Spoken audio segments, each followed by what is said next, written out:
Let's do the damn thing. Oh, you know what time it is. It's time to take it to the Birdland. It's about to go down. Hope y'all ready. Yeah, let's go. Come and roll with me to the Birdland. Friends got to giving you the word, man. Any other BS is absurd, man. Sports talking, they give it to you firsthand. They can talk Terps, they can talk O's. Yeah, they both lit. That's how it goes. Baltimore squad, Ravens and Bo. Better tune in. Here gonna the show. Birdland, Birdland, Birdland. BS. Birdland, Birdland, Birdland. BS.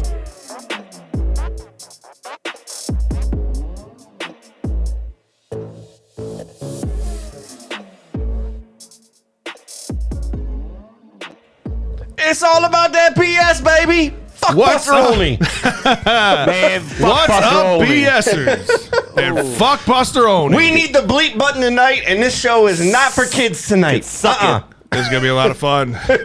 Fred, Scott, James, Drew in the house. We almost had the fifth member. The guy hadn't been here in a while, and Ryan, but, Mother Nature had other things in mind. He exists, though. Storm was intense for about 15 minutes, it was. man. It was crazy. Was a tornado. I don't care. It had big dick energy, man. That thing was ridiculous.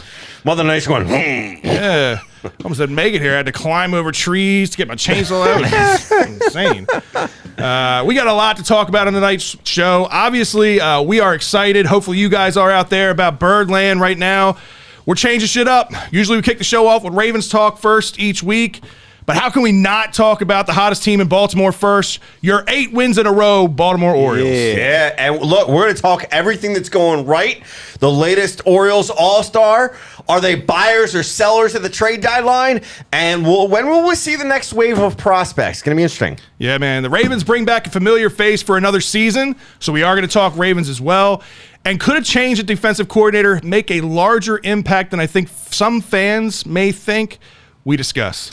But guys, if you need somebody to help you in court, have you not called Bowers, Hassan, and Herndon yet? Come on now. What are you We've told doing? you about this. It's formerly MD Crash, so now Bowers, Hassan, and Herndon. They've got more lawyers, and again, they're handling a lot more cases now. They're able to handle everything from auto accidents and injuries as they did before, but they can also tackle the divorce, the family law, the custody, the child support, and hell, if you get traffic tickets or if you're the squeegee kid that committed murder. Oh, too soon. Too soon? Too Is soon. it too soon? Too Well, far. either way, call Powers, Hassan, and Herndon at 667-220-6500 anytime. You can call or text that number. Again, it's 667-220-6500. Call them anytime and get the team at Bowers, Hassan, and Herndon on the case for you. All right, fellas. Before we jump in, it's been 2 weeks. It has, man. We all had the 4th of July. We took the week off. Yeah. Did you enjoy your week? I did, man. I actually went down to the ocean. Thank you to the Went down to Shamel the ocean, family. hon? Went down to the ocean, hon. Spent a couple days down there with my Madre. Hung out for a little while. had a good time down at the ocean. You slipped into that way too easy. really good. Yeah. Comes natural. We had a really good time. Weather was great down there. Couldn't ask for anything more. How about you and the fam? We actually, on 4th of July, we actually went to the O's game. Nice. Had a good time. It was fucking hot. Yeah. It was hot. 4th of July was hot. Yeah, it was rough out. But yeah, it was a good week. Went to see 3 or 2 games. Supposed to be a third game, but then wound up not going to that third game. Wish I would have now. But yeah, it was a great week for me. Great week to spend with the family. That's So, awesome. How about you James, guys? what about you, man? Did you have a good 4th of July? We're closed all week, so I was home, Yeah. did some yard work. I went to the game and saw Adley's first home run at the yard. Oh, nice. The one that Yeah. just snuck over, right? The one that snuck over and came back and they threw it in. Yeah. I was there for that. They had to have that ball. Probably was going to sell for $500 at the team store because that's what they do. They rip people off down there, like always. But it was a good time. My son caught a ball. One thing that Scott catches 12 of them I at feel one like there's time. a joke coming here about me not catching balls. Is that what's happening here? No, I'm just saying, Scott, every time we go to the game, he's gonna make a son joke because I was giving to my son because I'm catching for my son, Why and so is he's it- catching up because he caught one and gave it to his son. So he was all ecstatic. That was his first ball ever. That's awesome. So, he was talking to everybody after he caught it, waving it around, and then he slept with it in his hand. He carried it around, no lie, for 2 days straight. I was like, please, put the ball away. my 3-year-old likes to kick balls around the house. So he kicked football, soccer ball, volleyballs, basketballs. He kicks it all. Need to get that under control. And it's not like, where he misses it. He makes contact and hits everything. So I'm like, I know why he hates Justin Tucker, because he wants his son to be the next Justin Tucker. But it was a great time. Good. Just relax, and then we, did a golf outing. I got out 2 times for golf, so it was nice. good. It was a lot of fun. Drew, how about you? 4th of July? Oh, Anything good? Went down the ocean. Down the ocean. 5 That's downs right. down the ocean. Good. Yeah, you're right. The weather it was really good. Like I think 4th of July was really hot. Yeah. Down there, but it was spent a lot of time with the family down there. Good. It was a good, very good. Turned 35 on that Thursday man. before. Happy belated. We went play golf that day. That's right. That was great. I'm hooked on golf now. Yeah, we had a few good I'm golf already outings like, can between I all go of us. ahead and get $800 golf clubs? Even though these guys gave me golf clubs, I could just settle for. I'm hooked now on golf. Yeah, let's go. That's awesome. There we go. Man. Well, I can tell you one other thing that we as a group, and I know fans are hooked right now. We're all hooked on this winning feeling down in Birdland, man. Let's talk some bros, bows, and O's. Give me a hell yeah. Give me a hell yeah. Hey, hold on. One thing. Go for Fuck it. Buster Olney. Fuck Buster Olney. Fuck that guy. That's going to be a common theme tonight. Who? Yeah, that guy. Exactly. Team now 43 and 44, fellas. 1 game under 500. Yeah. Nobody predicted this team to be at 500 or just at 500 or just under 500 at this point during the season. And we're going to talk in a few minutes about really what this means for the rest of the season, the pace, and everything that's going on. But you have to look at this, and it's an 8-game win streak, but we just had a 7-game homestand. Yeah. What does that mean, people? We just swept 2 straight series at home, which is what you want. Exactly. You sweep the Rangers, and then you turn around and sweep the Angels, and some people are going, oh, well, the Angels are sucking right now. They're skidding. Fuck that. They got $500 million invested into 2 players. Yeah, exactly. Which we did a pretty good job of holding down in this series. And again, 8 straight, baby. Again, they're on the road now against the Cubbies. They're going into Chicago, and it's their final road trip before the All-Star game, which we're going to get into the All-Star announcements and all that stuff here shortly.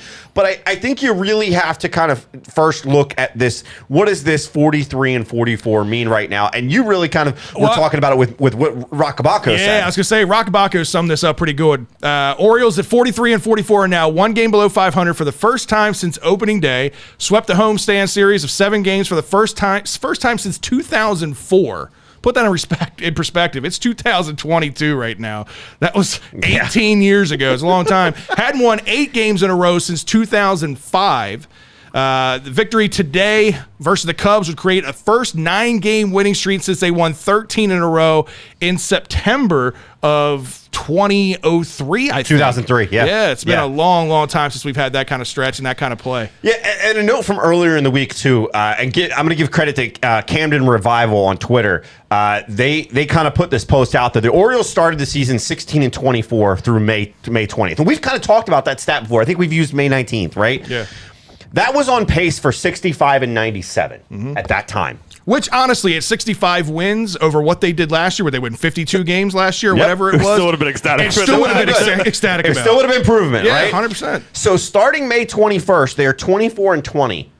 That's a pace of 88 and 74. If that would have been the full sample size, that would have been a pace for 88 and 74, which would be in the hunt for first place in the league, by the way. Second, actually, technically, I think on pace for second place, but nearly the same record as the last time the Orioles made the playoffs.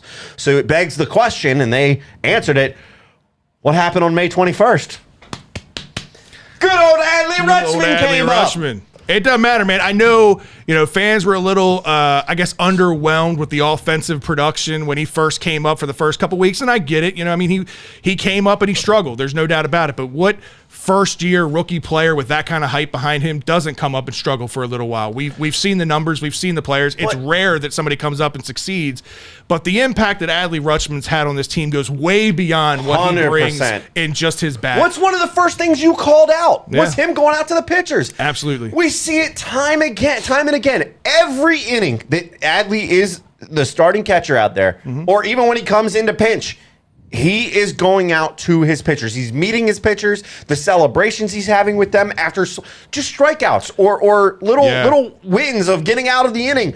That's what you want a guy to do. That's what you want. Not just a catcher. Well, these two can sit here and make the jokes about the catcher. That's what you want out of a leader. Yeah. I don't care where they are on the field. And it's not even just Adley, man. It's just the overall vibe around this team. I know winning changes a lot of that, obviously, right? When nobody likes to lose, right? But when you've got people like Adley coming up and those small little things, like you said, going out to the pitcher and getting them riled up in between innings and all that stuff, telling jokes, because I've heard that he'll drop like quick one-liners just to make the pitcher laugh and stuff like that. Loosen them up. It loosens them up. It keeps it, it doesn't feel so much like work. It doesn't feel so much like business. It feels like baseball. You mean they're having fun? Like they're having fun, exactly. And I'll be honest with you, a guy that I have been so up, down, left, right, BA, select, start, everything on, Rougned Odor, he's been a huge part of that as far as the overall morale with this team and the vibe with this team. Veteran leadership. Who'd have thought? Yeah, right. Again, but it goes, if you look at the numbers, everything about Rougned Odor says get him the fuck out of here offensively,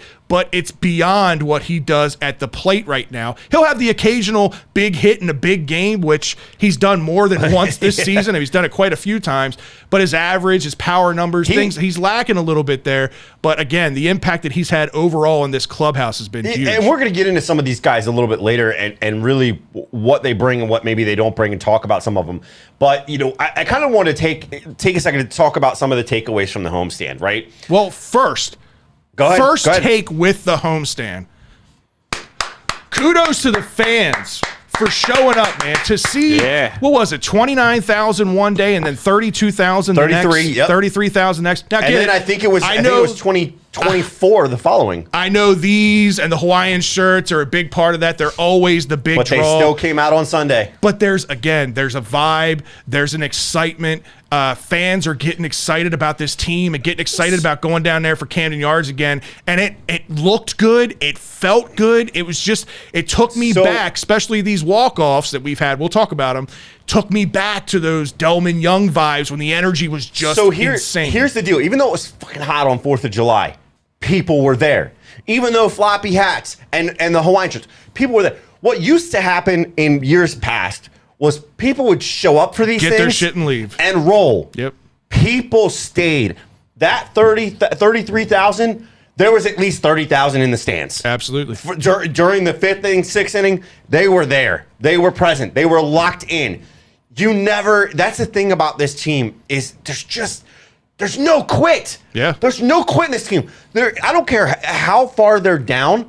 It feels as if they could come back from anything. And what we're hearing is that's the vibe in the locker room too. And that's the thing. Like they're winning these games in all different ways. They're winning it with the comebacks. They're winning it 1-0. They're winning 2-1 games. Who would have thought with this hodgepodge of pitchers that we have in the starting rotation that we'd be holding teams to 1, 2, and even shutouts, on occasion, right? And we're talking about, again, a lineup in the Angels that showcase Mike Trout, Shohei Ohtani, two of the best hitters in the game. I know they're struggling right now compared to their normal career numbers, but still to be able to hold them down like we did, it shows that they're winning in every which way. We talked last year about this team and like the one-run games last year towards the end of especially the second half of the season, about how, God, there was a lot of one-run games. Well, guess what, guys? We're on the good side of those one-run games this year. And since Adley has been brought up, we're seeing that. And Chuck, you brought up what's our record if we were in the NL Central or West, and you're right, because here's the deal. If we're in the NL Central, we're tied for second with Cleveland. Right. If we're in the West, we're in third, right? We are last in the toughest division in baseball, the division that holds 4 of the 6 playoff spots right now. Are you kidding me? Yeah, it's insane, dude. We're still in the hunt because we're only 2 games behind that second playoff spot or that third playoff spot. Ryan and I were talking about this the other day. What is the curse? Oh, you mean bandwagoner? What is the curse on Maryland, the state of Maryland, have all these sports teams in some of the toughest fucking divisions in all of sports? You think of the AFC North and what it's been over the years, the AL East and what it's been over the years. Yeah. You got Maryland in the Big Ten. You got all these like powerhouse programs and teams that are in these really, really tough divisions, but it doesn't matter. Again, you could say that they're last place Orioles. They're 2 games back of a playoff spot right now, and I never would have thought we'd be talking about this halfway through this season. And even when at times when the bats seem to be struggling, the pitching is on. right? And when the pitching's on, the bats may be dulled down a little bit, but they'll come alive later in the game. We're going to talk later about some guys like Austin Hayes and Rudy Odor, who after the 7th inning have some of the best averages in all of baseball. Right. So you have to look at that. And of the 7-game homestand, right? 5 of them were 1-run games. So I just talked about that. Right. Then you have 3 walk-offs, 2 in extras, and the Mariners won in the 9th. The Mariners 2 extras in the Mariners games, and then 1 in the 9th inning versus the Angels. So 3 walk-offs of 7, 5 of 7 being 1-run games. It's just great to kind of see them flipping and turning the page here. Drew, how you feeling about the Orioles, man? How you feeling about the vibe down at Camden Yards? Man, it's just, like you said. I watched all weekend except for like Saturday night's game, but then catch the highlights of it. Like, you watch a game on TV and like you just like the upper deck, which fine, let the upper deck like not really show a lot of fans because that's good because it means they're all like in where the camera catches more. But like you watch the game on TV, it's just like you can hear it and you can feel like just the excitement. And like you said, it isn't just the the floppy hats, right, etc. It's just cool after dealing with all the shit the last couple of years. Like, we know, like, we're the kind of fans, like, we know. But to deal with the the fans that want to just poo-poo everything, or the national media, like we've already. You mean like Buster Olney? Fuck Buster Olney. Buster Olney type of thing. We warned you guys. This is going to be a lot of F-bombs in the show. Put the kiddies to bed or put us on mute. So it Closed has captioning. It might not be. I mean, it'd be awesome if it was the same result as 2012. But it does have that 2012 vibes because during 2012, granted, like it's different now because we know the full-on rebuild they're in compared to what they used to do, where they were just patchwork teams, not rebuild teams. Yeah, going at like 2012, it was just so cool, like to be like, oh man, this tastes so good. Like you were ready for the shoe to fall. Like even if I feel like the shoe's gonna fall this time, it still feels really good. So that's what I'm saying. Like just. Automatically for me, it's got the 2012 vibes all over again. What about you, James? How you feeling about the yard? Like I said, I went down Thursday night.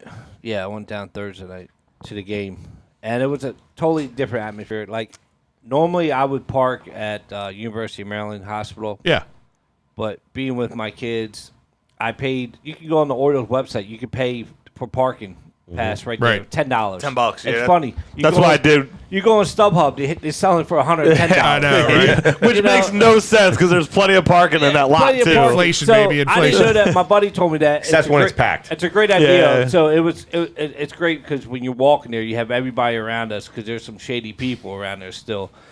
And so we get in there, and it's like a whole different atmosphere, like from a year ago. Like right. You're actually starting to walk where you have to like. Excuse me, like watch your. Before, it used to be like throwing your elbows around because you had plenty of room. Totally different atmosphere. It was great to be there. Even the food tastes better when you start. Oh yeah, leftover. The beer's colder and the food is better. On Friday, they ran out of. I don't know how you do this. They ran out of mac and cheese for the mac and cheese hot dogs.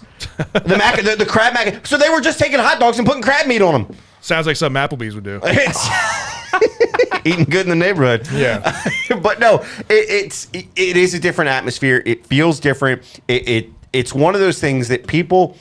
And Drew, you kind of said it, and I was sitting here thinking, like, what's the perfect way to sum this up? The floppy hats on the Hawaiian shirts bring the people in. But they stayed because of this team. They stay there because of the team, and they're loud too. Like I mean, granted, you have to keep them in. I get that. Like if you're getting run 8-0 like you would have seen last year, or something like that. Yeah, but obviously in the 5th inning, if they're down by 8 or something, but they're not. Like the starting pitching and all the pitching in general keeps you in it. That you get to that point where Friday night's game where you're, you know what I mean, where you get 4 straight hits to win a walk-off. Like stuff like that is insane. From being there Friday, and I think all of you guys can understand where I'm coming from because I think we view it all mostly the same way.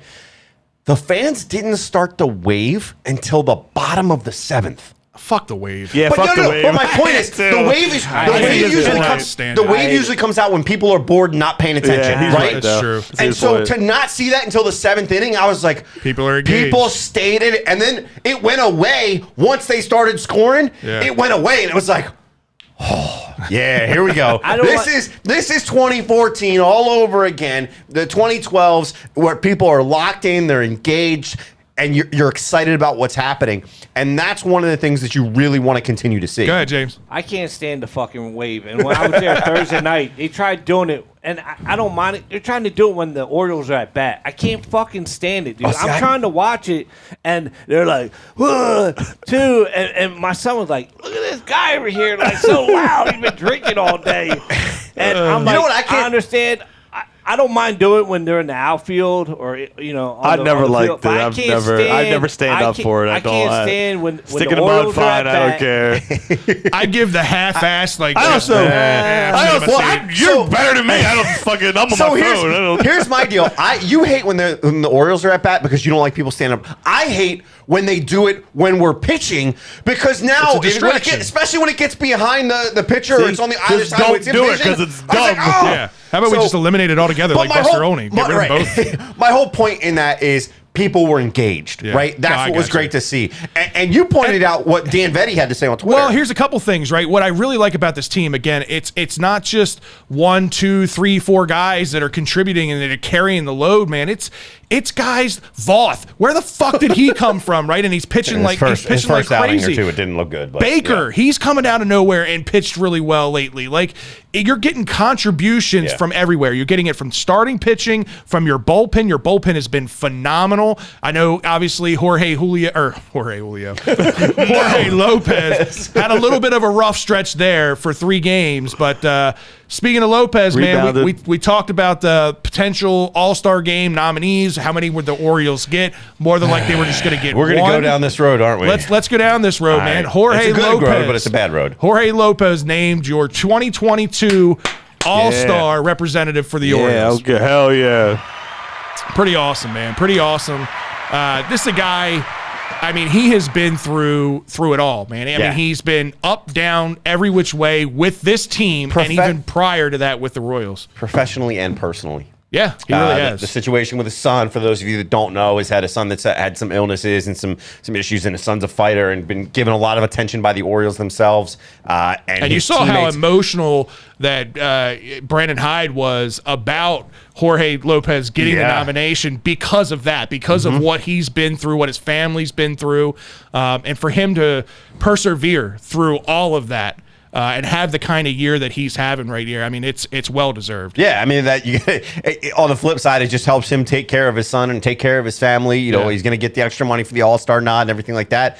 But I mean, you got to really break down, think about what this guy is. You know, you mentioned he was with the Royals. He was a 2020 waiver claim. Yeah, we picked him up off of waivers. The Royals said, "You can go down to the minors. We don't care what happens to you." That's how done they were with him. Well, here's the deal: when we picked him up, he had 33 games in 2021. He had a 6.07 ERA, a 74 ERA plus, which is ridiculous. And that was through 33 games in the 25 spots that he had at 25 starts. 25 starts, thank you. Yep. They moved him to the bullpen. 38 appearances in 2022. He has pitched to a 1.74 ERA and a 2.30 ERA plus, which is amazing. Among closers with at least 10 saves, he has pitched more innings than any of them with 41 1/3. He has gone back to back to back in these games. I mean, he's been available whenever Brandon Hyde and the club needs him. It doesn't matter how many days rest he does or doesn't have. It doesn't matter. 4 or 5 out saves, like absolutely, no matter what, doesn't matter. Like I'm going out there. Exactly. I know, like I said, I know he had that little bit of a rough stretch there when he was in Minnesota, and that's bound to happen. It happens to even the best of them. You think back a few years back when Zach Britton had that phenomenal year that he had leading up to his All-Star game, right? After the All-Star game break, he had a little bit of a rough patch. It happens to even the best of them. But I always said that even when he was here and he was starting, that his stuff worked. His stuff worked at this level. It just didn't work anything beyond 2 or 3 times through the order. Once you got to that 3rd time, he became hittable. But his stuff works.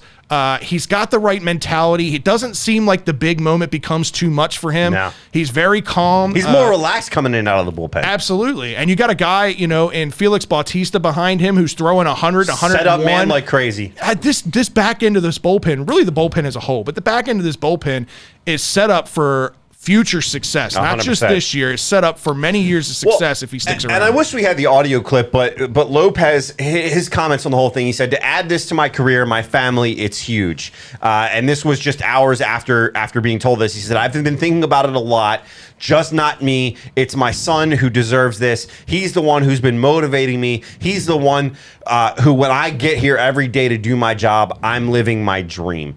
So it's just really great to see. And again, this was right after it got announced, and you saw the Orioles putting out the video of him kind of, you could see him choking back the emotion. Absolutely. And they said he's not like a super emotional guy as it is, but just for him, you could tell it meant something, and he basically said, I couldn't do this without you guys, so I thank you, right? And his team embraced him. So it just goes back to there being something different about this team. But with that being said, every year I know we can point and kind of say, oh, this guy got snubbed or this guy got snubbed. And so I want to take a second. I feel like there's an argument for a few. Now, granted, across all of MLB, Tim Kirkchin and Fuckbuster Olney, we're talking about it, and they talked about how Kirkchin said that he left some guys off that he thought he's like, I'm looking back and I'm going, okay, is it this guy or this guy? Because I got to pick one. Right. So there could be snubs. I get it, but just let's talk about a few guys first. And the guy that I want to talk about first is the guy that made it last year. Because he was comeback player of the year last year, they brought him in for the home run derby. I'd love to see him come back in the home run derby this year. His name wasn't announced, but man, I'd love to see him back because he finished in the finals. He went to the finals. He did, and he's feeling better now this year, right? So he with Trey Mancini, his average in the AL he's hitting 284. He's 19th in the AL. Mm-hmm. Okay, that's pretty good, right? And that's not like limiting appearances. So some of these guys that have higher averages have lower number of appearances. Yeah. So it's a possible it's there. But he's also 19th in OBP at 358. He is a guy that is a leader. He's doing well. He's leading this team. And I think there's a part of you that kind of hopes he does come back for the home run derby and hope that they do announce it. I think so far they've announced Albert Pujols, which was a crazy one to see, but good for him. Miguel Cabrera, the true commissioner. Or actually, no, Miguel Cabrera's not a home run derby. I'm thinking All-Star. Yeah, they're both in the All-Star game, but Miguel Cabrera, Albert Pujols, Juan Soto, Ronald Acuna Jr. are all in the and Pete Alonso are all in the home run derby as of right now. I didn't see any get announced today, but I also wasn't looking. So Trey Mancini is the first guy that I think you could start to make an argument. Nobody on the Orioles, I think, is necessarily like a by the stat line is blowing everything out of the water. But you have to take the full picture. I think is what you got to look at. That's kind of where I looked at this whole thing was you knew you were going to have one representative. And I thought out of the entire group, I thought Trey Mancini's probably had the most consistent year from start to finish, right?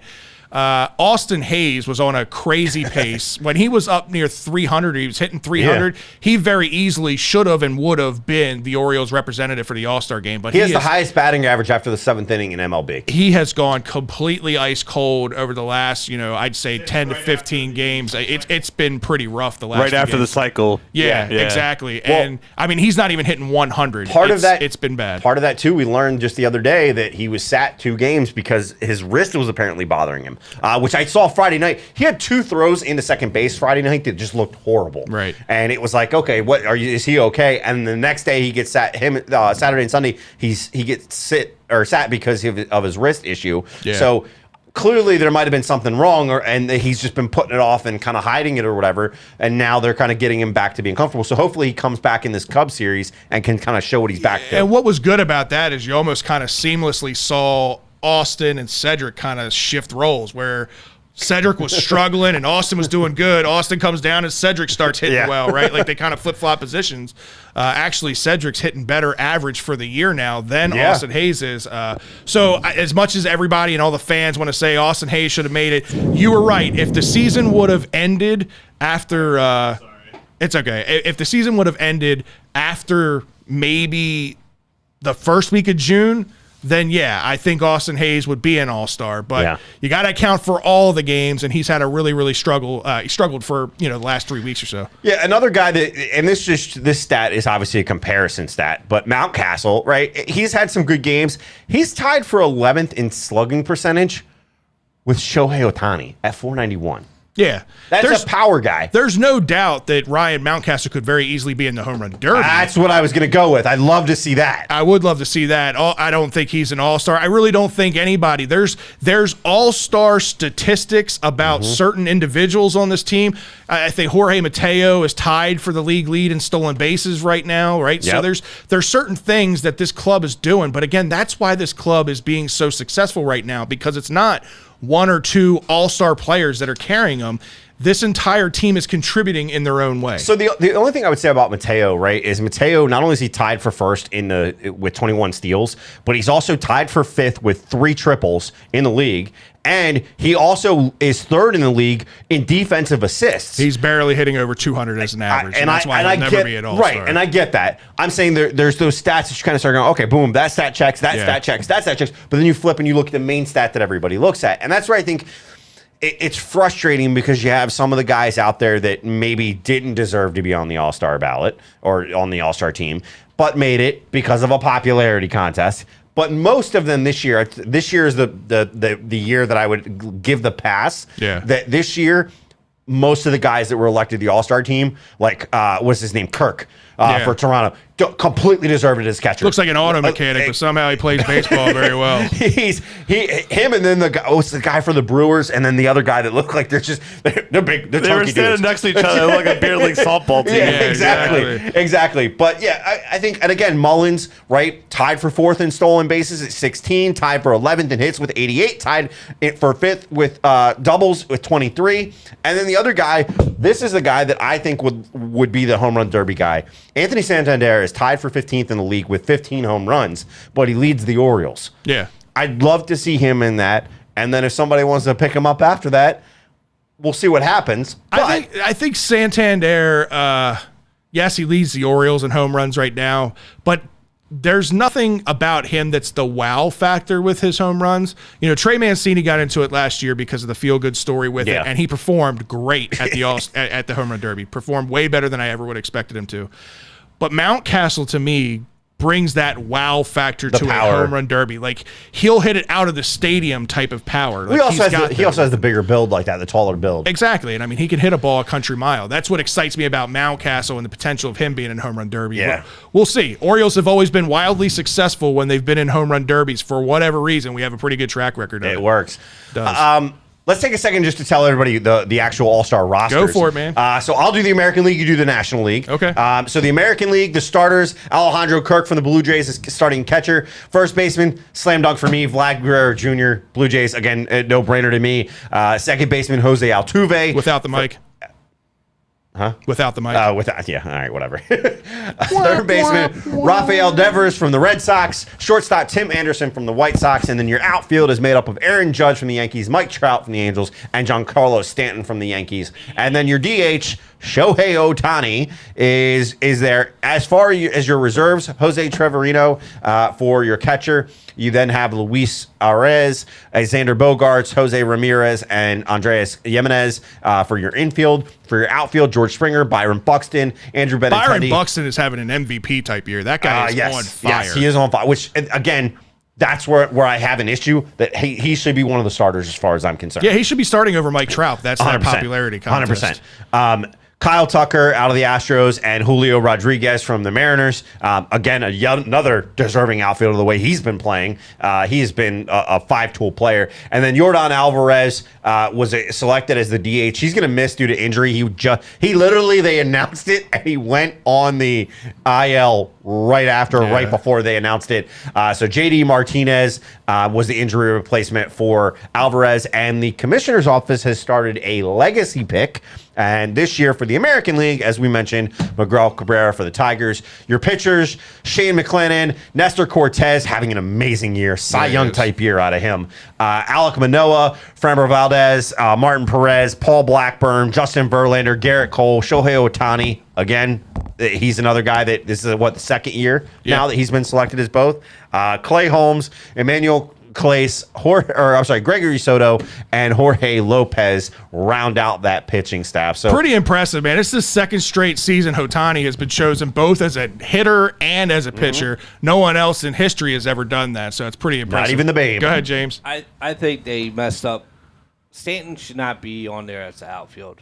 I'm sorry. Yeah. There's other players that play every day in the outfield that are better than him. They should have put him in as another DH or a guy in. But there's so many other deserving people to be in there. Even if they took one of the outfielders on the reserve and put him in there and put Stanton on the reserve. Stanton doesn't play every day out in the outfield, so that's a bunch of shit right there. I agree with you. And again, it comes down to that whole popularity contest. We know how it is. MLB, NFL, it's all a popularity contest when it comes to the All-Star games, right? National League starters, I'll go down this list real quick. Catcher, Wilson Contreras from the Cubs. Paul Goldschmidt, still one of the best hitters in the league for the Cardinals. Another MVP-type year for him. Chaz Chisholm for the Marlins. He's a guy that's on fucking fire. Yep. Watch for that kid Former in the future. Oriole, I'm still sad about it. Manny Machado starting at third base for the Padres.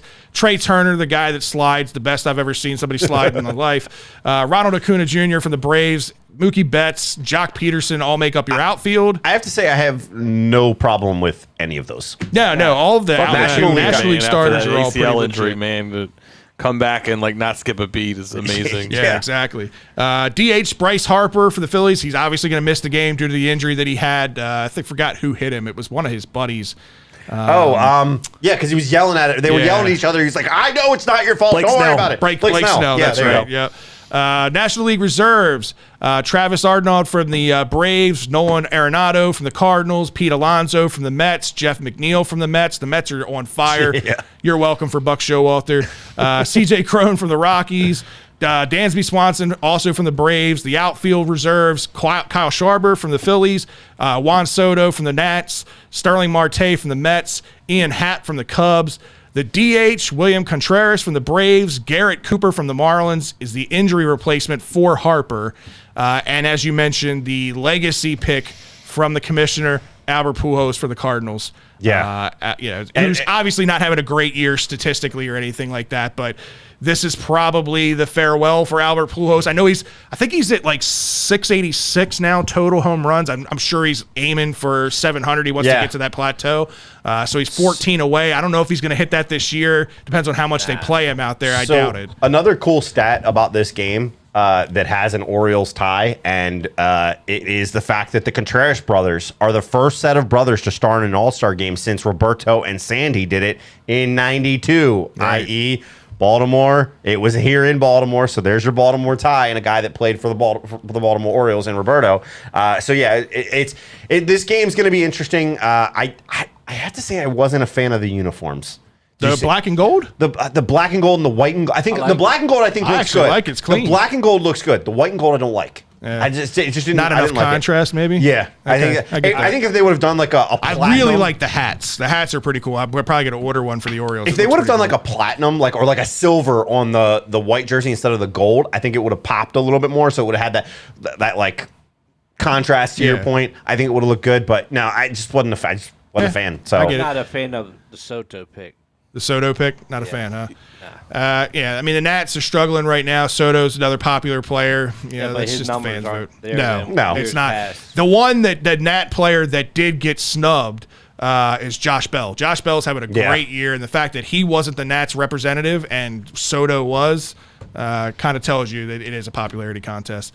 But, listen, we're almost at the halfway point now for the season, right? And around this time, we start looking at the standings. We start looking at, usually for the last couple of years, we started playing it okay, how many more games do we need to lose to get the number one overall pick? Where are we at in that, right? When's training camp? Right, exactly. When's training camp for the Ravens? Which is less than a month away now. Or actually, the first preseason game is less than a month away from now. So it's a very different outlook this year, right? And this is kind of where I want to have this discussion with you guys, because do you really buy into this team being 2 games out of a playoff spot? Do you really think that they're contenders, or is this more of a fool's gold thing? Do you think that they'll come down to reality in the second half, or are they going to continue this trend? So here's the deal.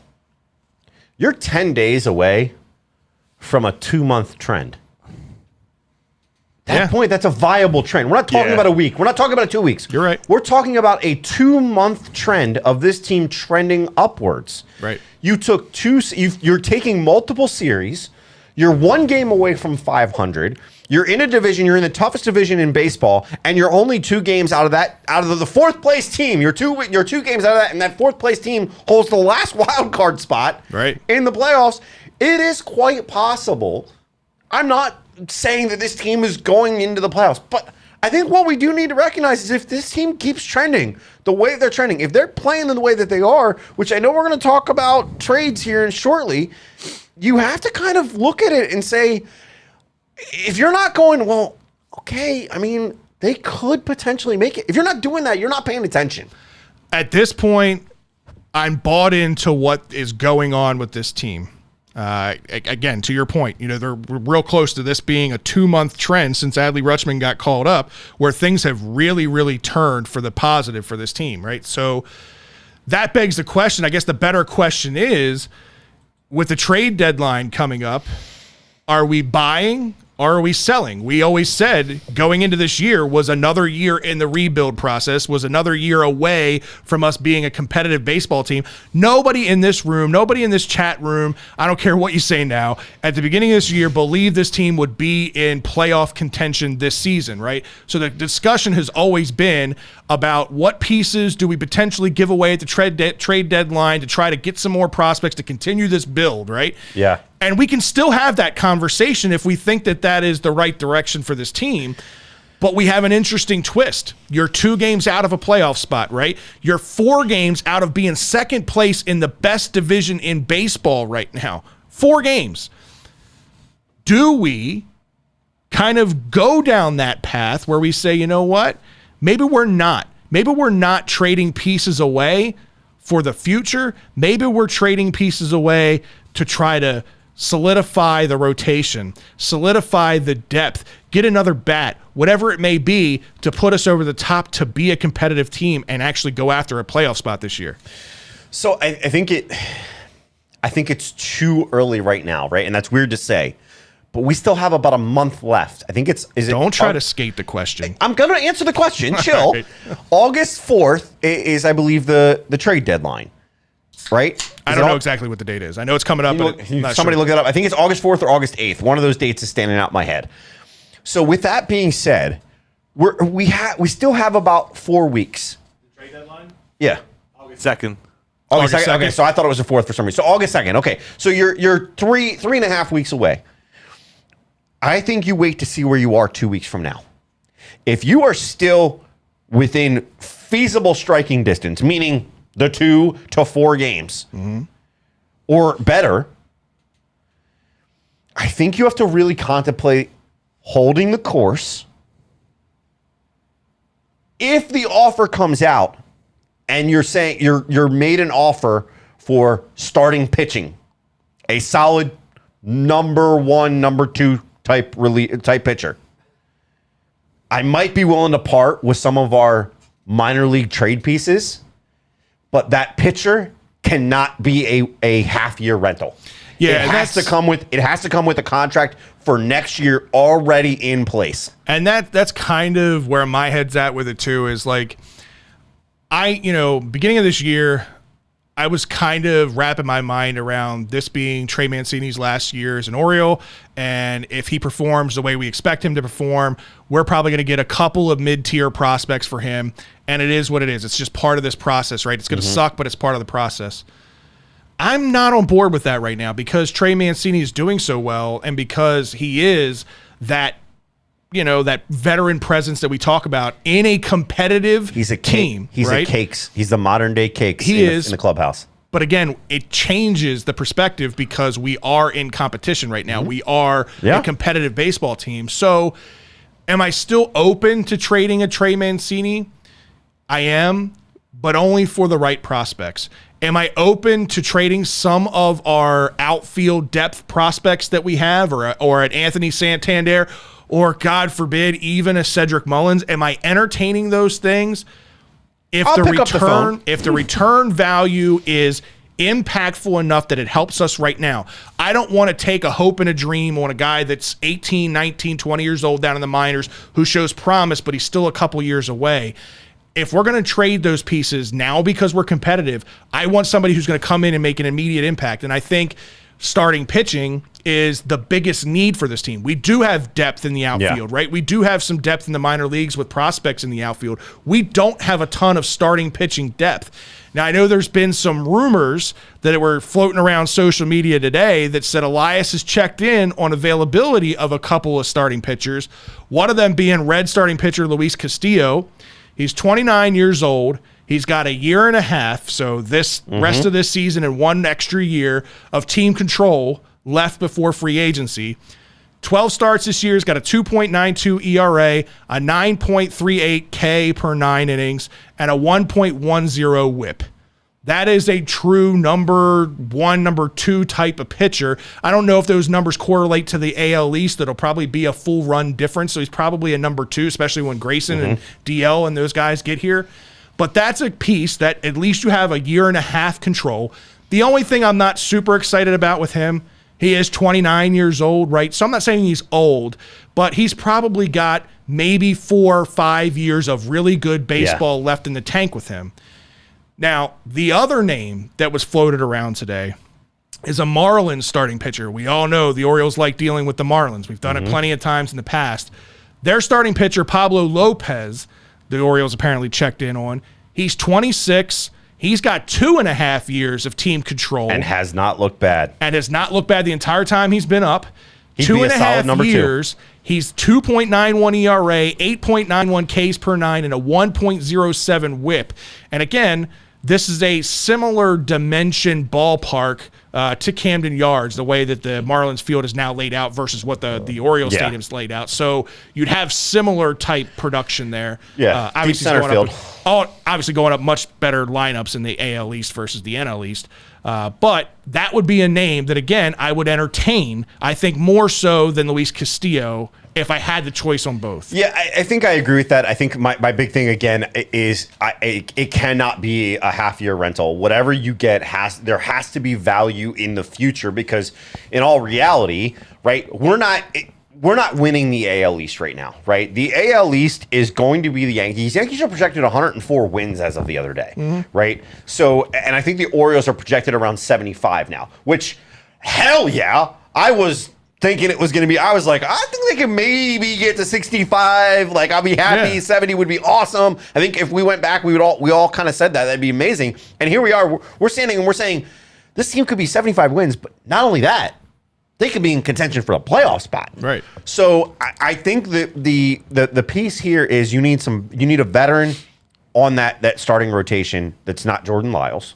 Which Jordan Lyles, when we signed him, we talked about him being a trade piece. If he can come in and show that he can pitch a lot of innings and keep his ERA low in this division, he's done all those things. So we're at that point of, do we trade Jordan Lyles? Do we keep Jordan Lyles? Yeah. Do we add to Jordan Lyles and continue to go on this playoff run? And I think that's the thing that you're gonna have. If you do that, you have to get another piece in that's a future piece and a now piece. And a guy like Pablo Lopez would be that for me because of that extra team control. The thing that you have to then look at is if you are going to go get somebody, it's going to take those prospects.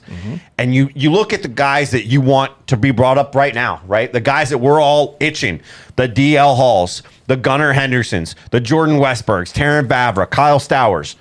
These are guys that people are going to covet and that people are going to say, if we're going to go get a number one, like, I'm not saying it's happening, right? But if you wanted to go get a Clayton Kershaw in his prime S type pitcher, right? You have to give away the whole farm. That's not happening. But that's my point, is you got to be willing to part ways with some of these guys, whether it's this year or next year. Right. You're going to have to part ways with some of these guys to make a thing. And it could be in this offseason. So the question that I have for you, since you asked the question, are you willing?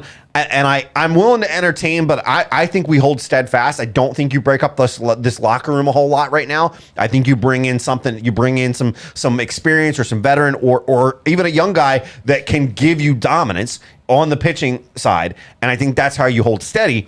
But on the flip side, my question to you is, of those guys that we just named, it is likely that if we make a trade, whether it's this season or it's in the offseason, one of those guys is likely to be in that situation to be talked about. Yeah.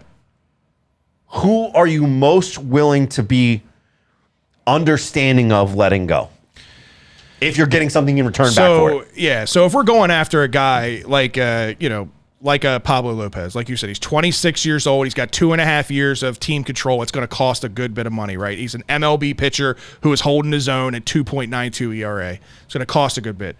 If we're not talking about anybody that's on the active 25-man roster right now, and we're just talking It's not about player for player, it's player for prospect. We're just talking about lower level prospects, AAA and lower.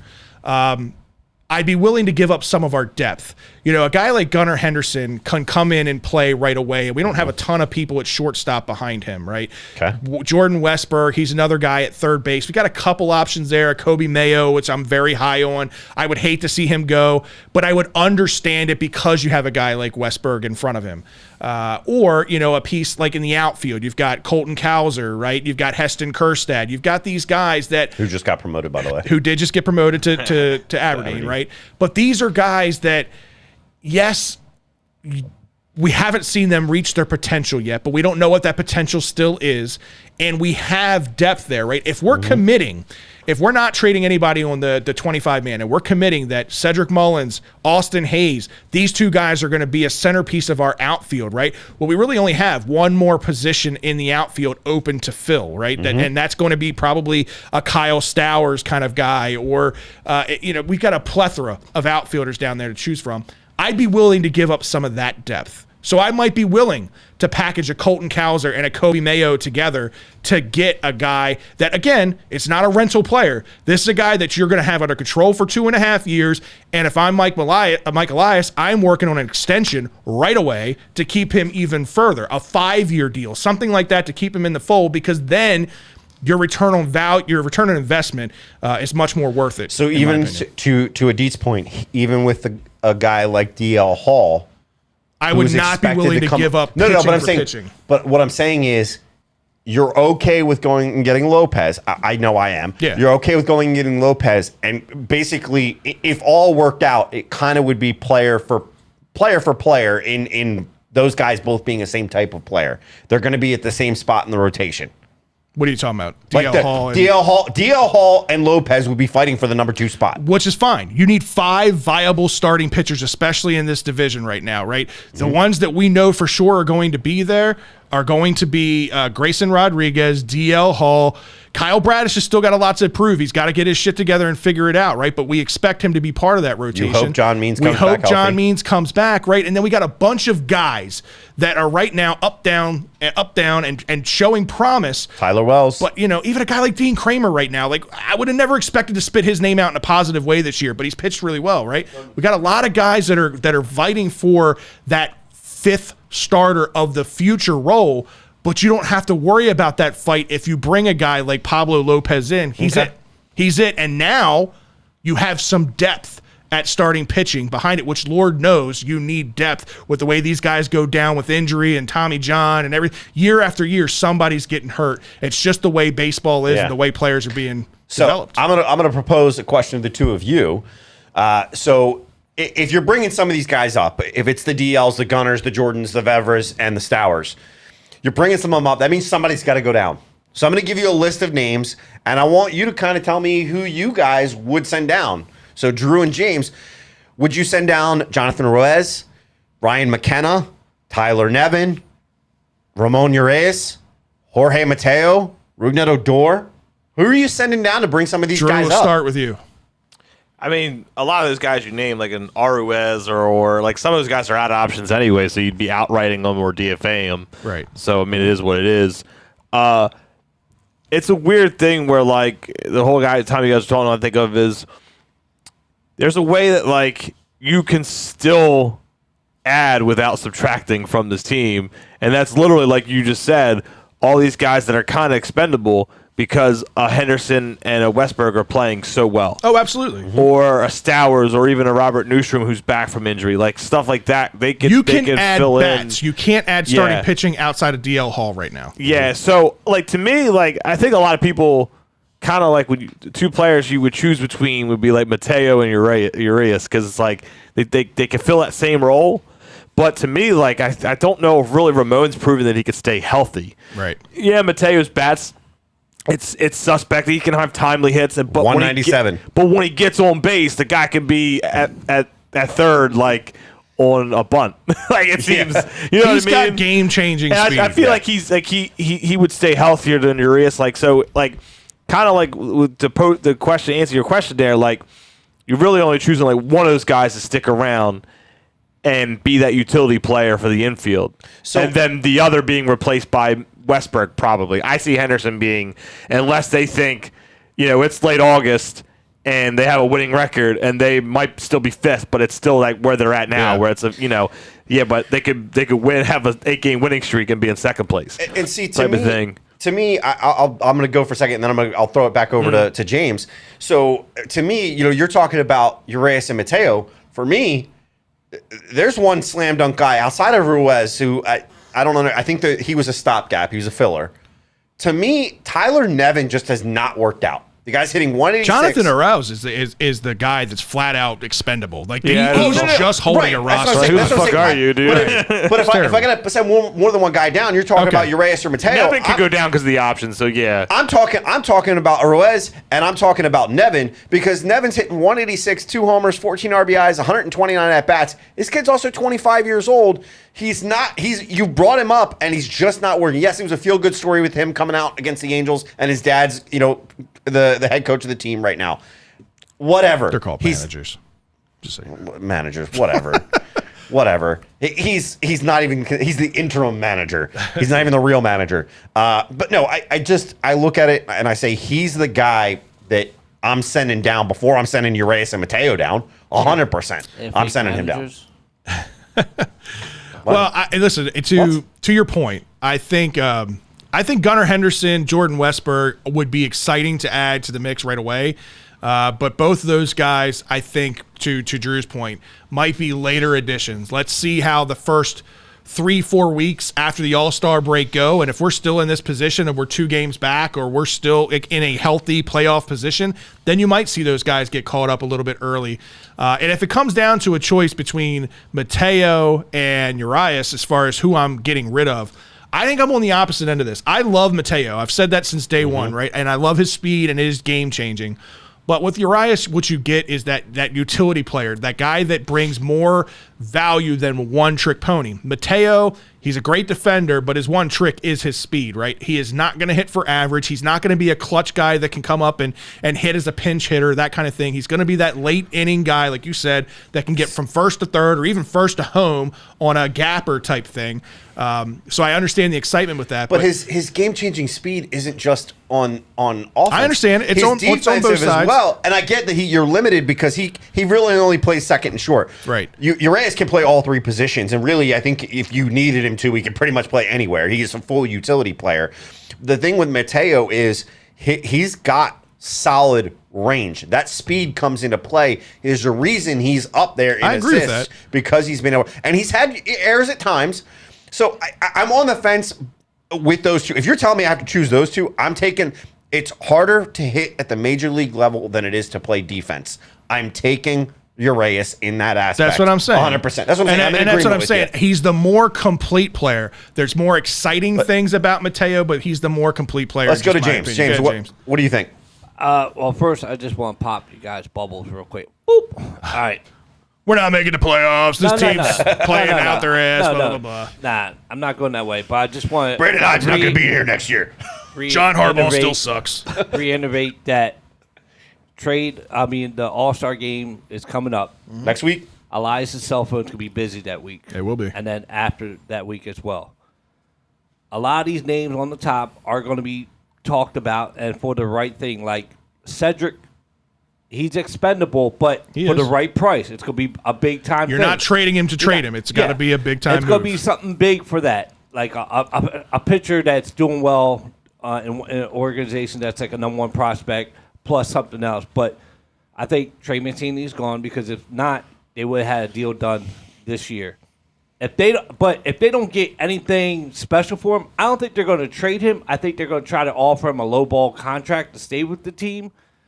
But he might not like that and shop around and maybe come back. But I don't think Trey Mancini will be on this team if it's the right decision. No, and that's kind of what I was trying to say, is that I'm listening to literally everything, but what I'm saying is I think if I'm Mike Elias, my mentality on what I'm trading and what I'm trading for has changed. Correct. Because of the success of this team this year. And we all have said Santander, when he's hot or whatever, is going to be gone or whatever. But also, coming back to the point, Odor might be a trading piece too. A second baseman goes down or someone that they need to come in for defense, and maybe sometimes you get a little pop with his bat.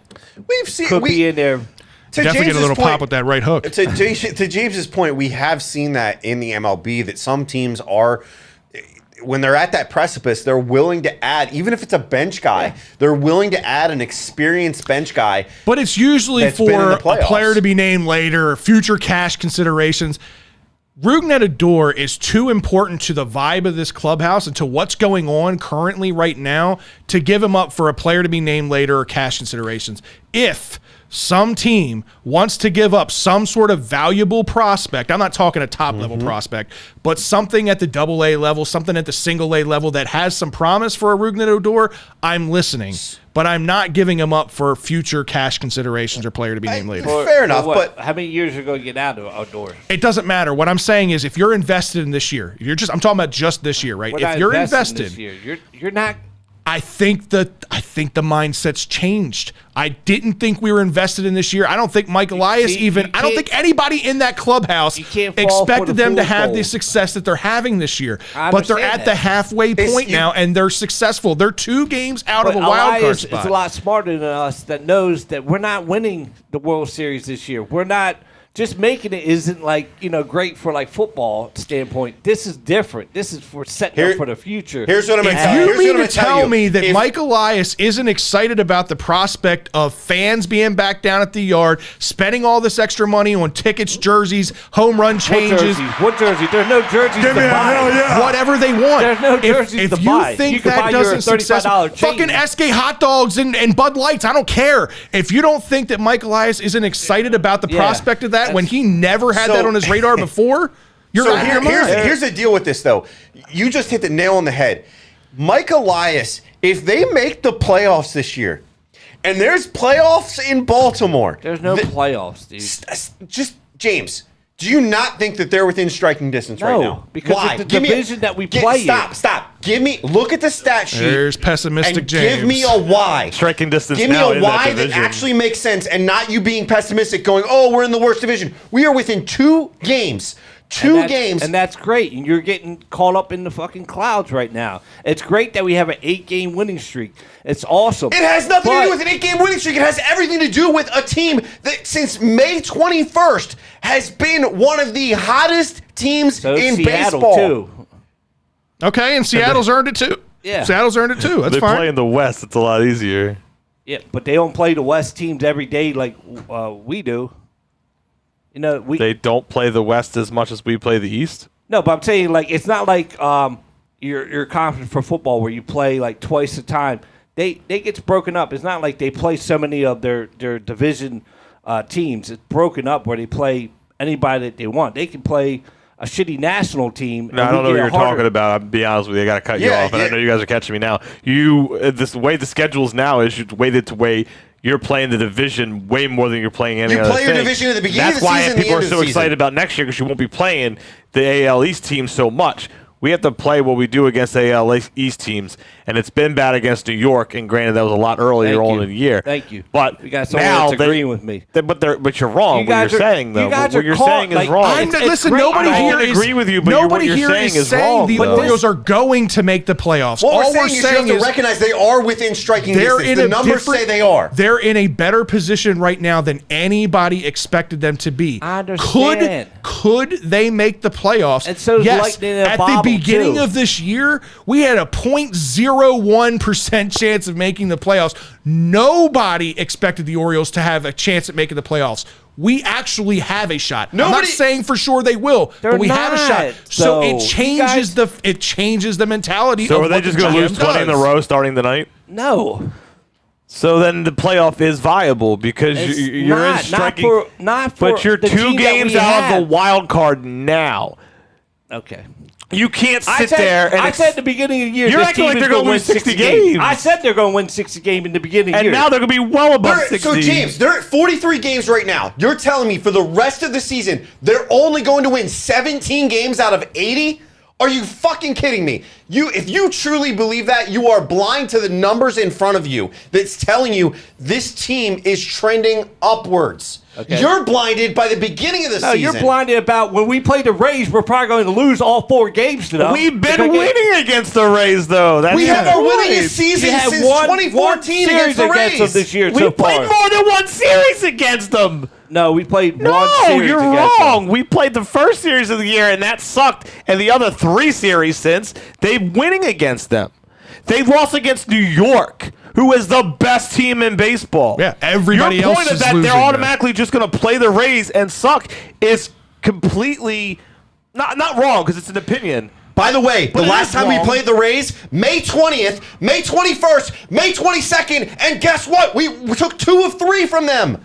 We took 2 of 3 from the Rays, outscoring them 8-6. We lost 1-6, and then we beat them 7-6. Calm down. Getting loud doesn't mean you're see- right all the time, all right? Relax. You being a pessimist doesn't mean you're right either. I think that free cap you got on your head's cutting your circulation off your brain, dude. No, here's the By the way, reality check. hold All on a the second. teams are I'm going to correct myself. We also played them in June. June 17th, 18th, and 19th. We also beat them then. We were 2 out of 3 in that series. So in 6 games, we won 4 against the Rays. Your bullshit statement that Toronto. we are not beating the Rays is bullshit. You just played them 6 games in the past 2 months, and you've won 4 of 6. That is called defeating your opponent. So Toronto Back is to you, falling. James. Toronto is falling off.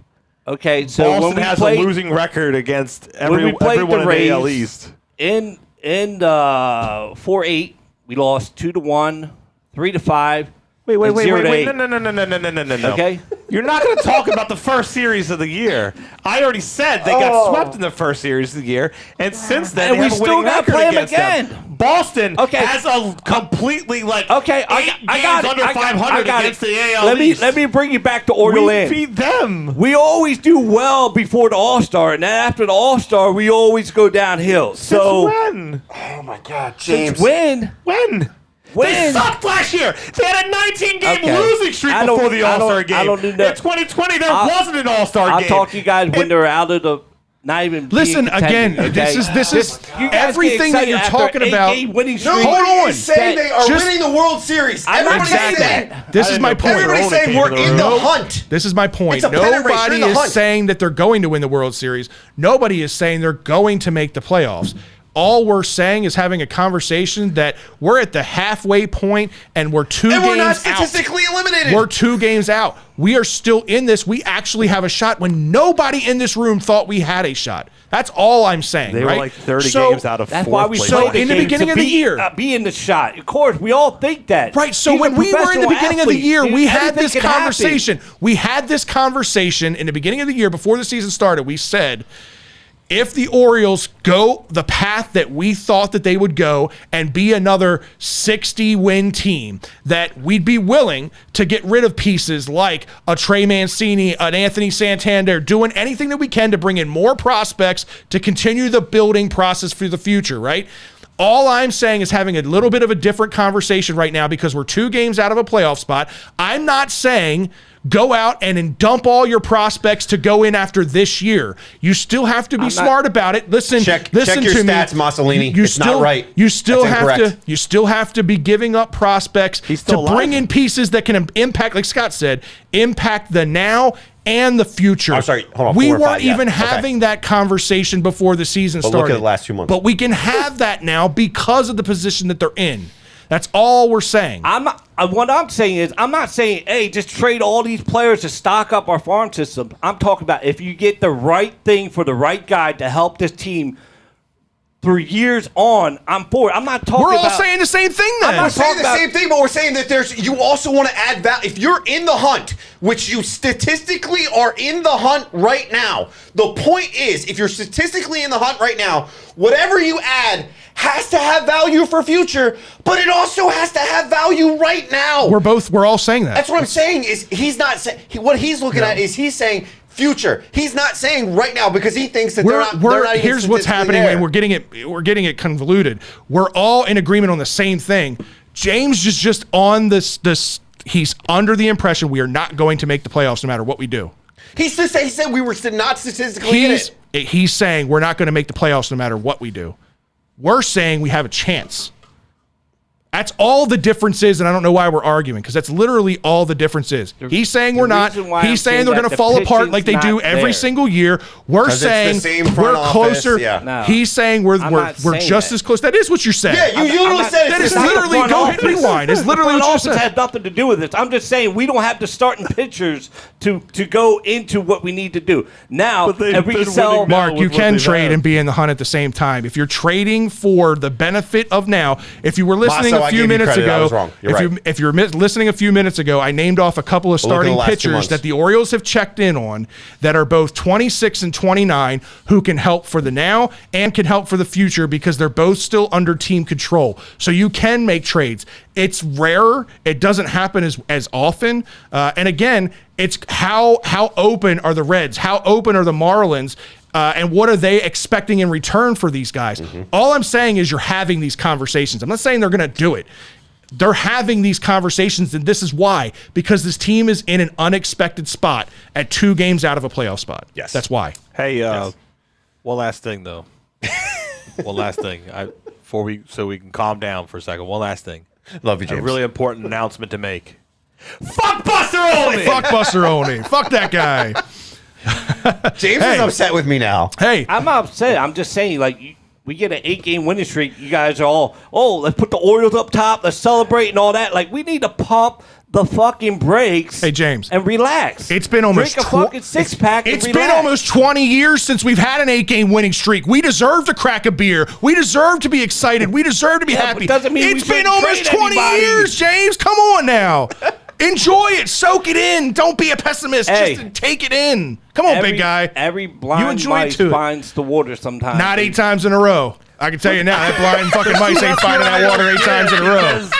But you're beating the Rays. You're 9 beating the times Red in a row. Sox. You're beating That was Toronto. like three different Red Sox are statements. trash, dude. But you're still beating them, and they're in your division. You're not You were beating. saying- You're not beating And- the. and the whole you're not thing- beating the Blue Jays. You're not beating the Yankees. And the whole thing about Tampa, and Mussolini, I Am will correct wrong? myself. Did we- I've been have saying we it. not- We have winning series against Boston and Toronto. Boston's trash, And- dude. It doesn't fucking matter. It does matter. They're in your division, and you Fucking beat trash. them. They don't have fucking 20 wins. And what fucking ozone are we in? What are we fucking talking about?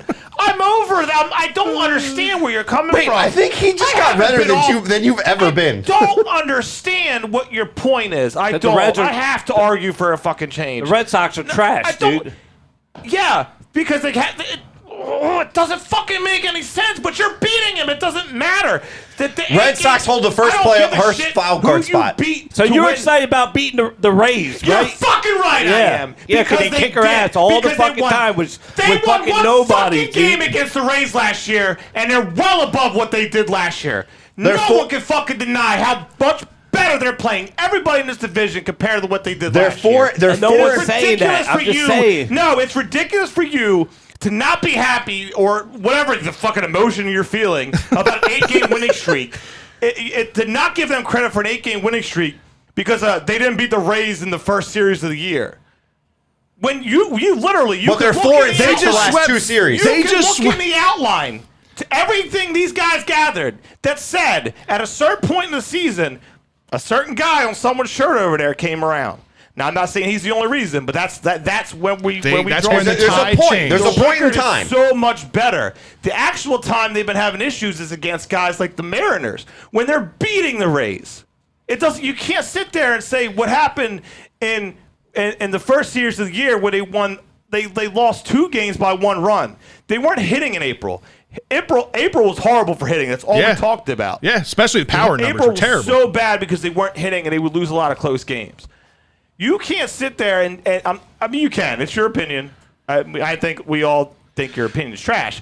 Yep. But you can't sit there like they won 8 in a row. It doesn't fucking matter. They won 8 in a row in Major League Baseball. They didn't win 8 in a row in the ACC. They won it at 8 in a row in Major League Baseball against Major League teams, against 2 teams that, granted, Angels on a slide. They have two of the best fucking players in the league. The Rangers spent a lot of money trying to get to where they're at now, and it's middling, but they still won 8 in a row. And before that 8 in a row, in June, they were beating the Rays, they were beating Toronto, and they were beating Boston.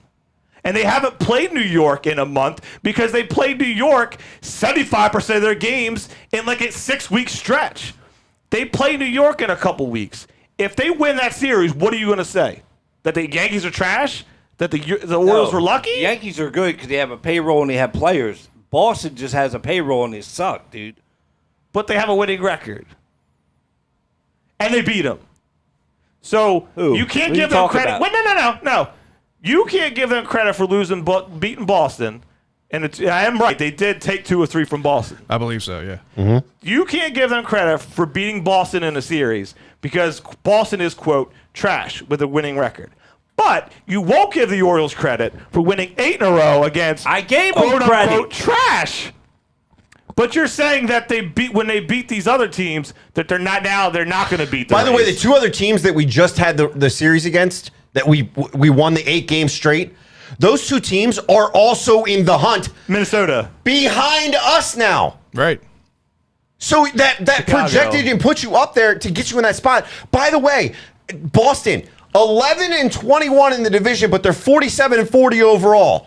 Tampa Bay is 18-16 against the division. Toronto is 16-18 against the division. The Orioles are 15-19 against the division. Yes, and here's the deal: none of those teams beat New York, which is 28-14 against division. So if you're making the argument against the Yankees and saying, well, we can't beat the Yankees, okay, but you went to the 2 teams. You went to the 2 teams that we are beating in the past few series. This weekend, we'll find out whether you're right or wrong. Because here's the deal. I want you eating crow and eating your words if they take more than 2 games out of this 3-game series against the Tampa Bay Rays, because that will mean that they will now be 7 of 12 against the Rays.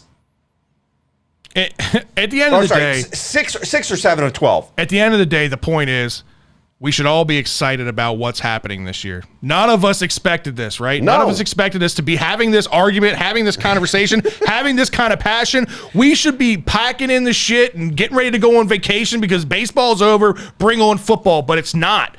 We're all excited. There was just 30-some thousand fans down at the stadium. There was just 27,000 fans down at the stadium. It's not just us. It's not just us 4 in this room. Everybody in Birdland right now is excited about this team.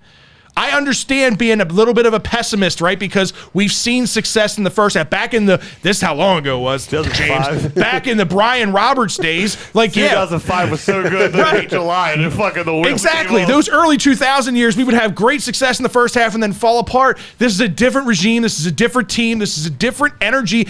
And listen, what you can really see about how good this organization is like what I was talking about earlier. All of these names that we're bringing in here to this organization that are finding things and that are turning things around that were literally left to die by other organizations. Why are they working here? Because the staff is different, because the coaching and the development is different than it ever was 10, 15, 20 years ago when we relate to all those 2004, 2005 seasons when they had their struggles. Things have changed a lot, and I'm telling you, this just proves that the process is happening faster than we ever anticipated. I think I need a nap. I think Drew needs a nap. I'm good.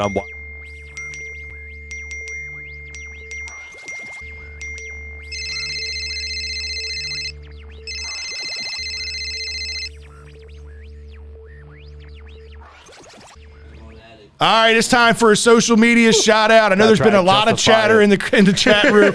Listen, I know you guys love this kind of content, and this happens on this show. It's Scott and I that are going back and forth like this. We're usually not on the same page like this. This was kind of entertaining for me to just kind of take a back seat and watch Drew and James go at it like this. We've done it before. You have to go back and watch yourself. You got redder than Fred ever has on this show. Like when we've had arguments about the Ravens, it's for content.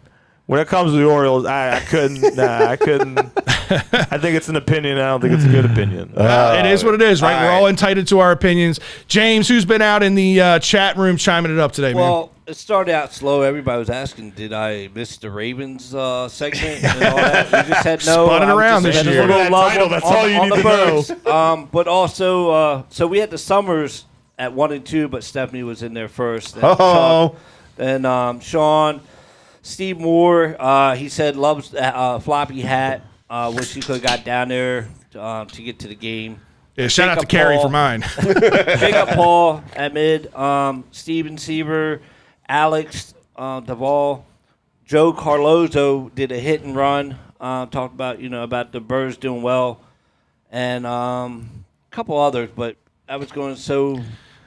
I'm pretty sure James blacked out there for like 5 No, minutes. I was trying to look. No, we were battering him, and he look couldn't at focus. Fucking stuff on the ESPN, but thanks you all for chatting it up. This is why we do it. We enjoy it. Yeah, man. I'm glad to have the debates on the chats as well. Kamal, thank you for joining in. Garnett West too. I see that. Yeah, but I have to man. write He loved that. the energy. He loved the passion, too. So- Appreciate all you guys chiming in for sure. We appreciate it. If I miss somebody, I'm sorry. Very emotional night. Good emotional. It's all good.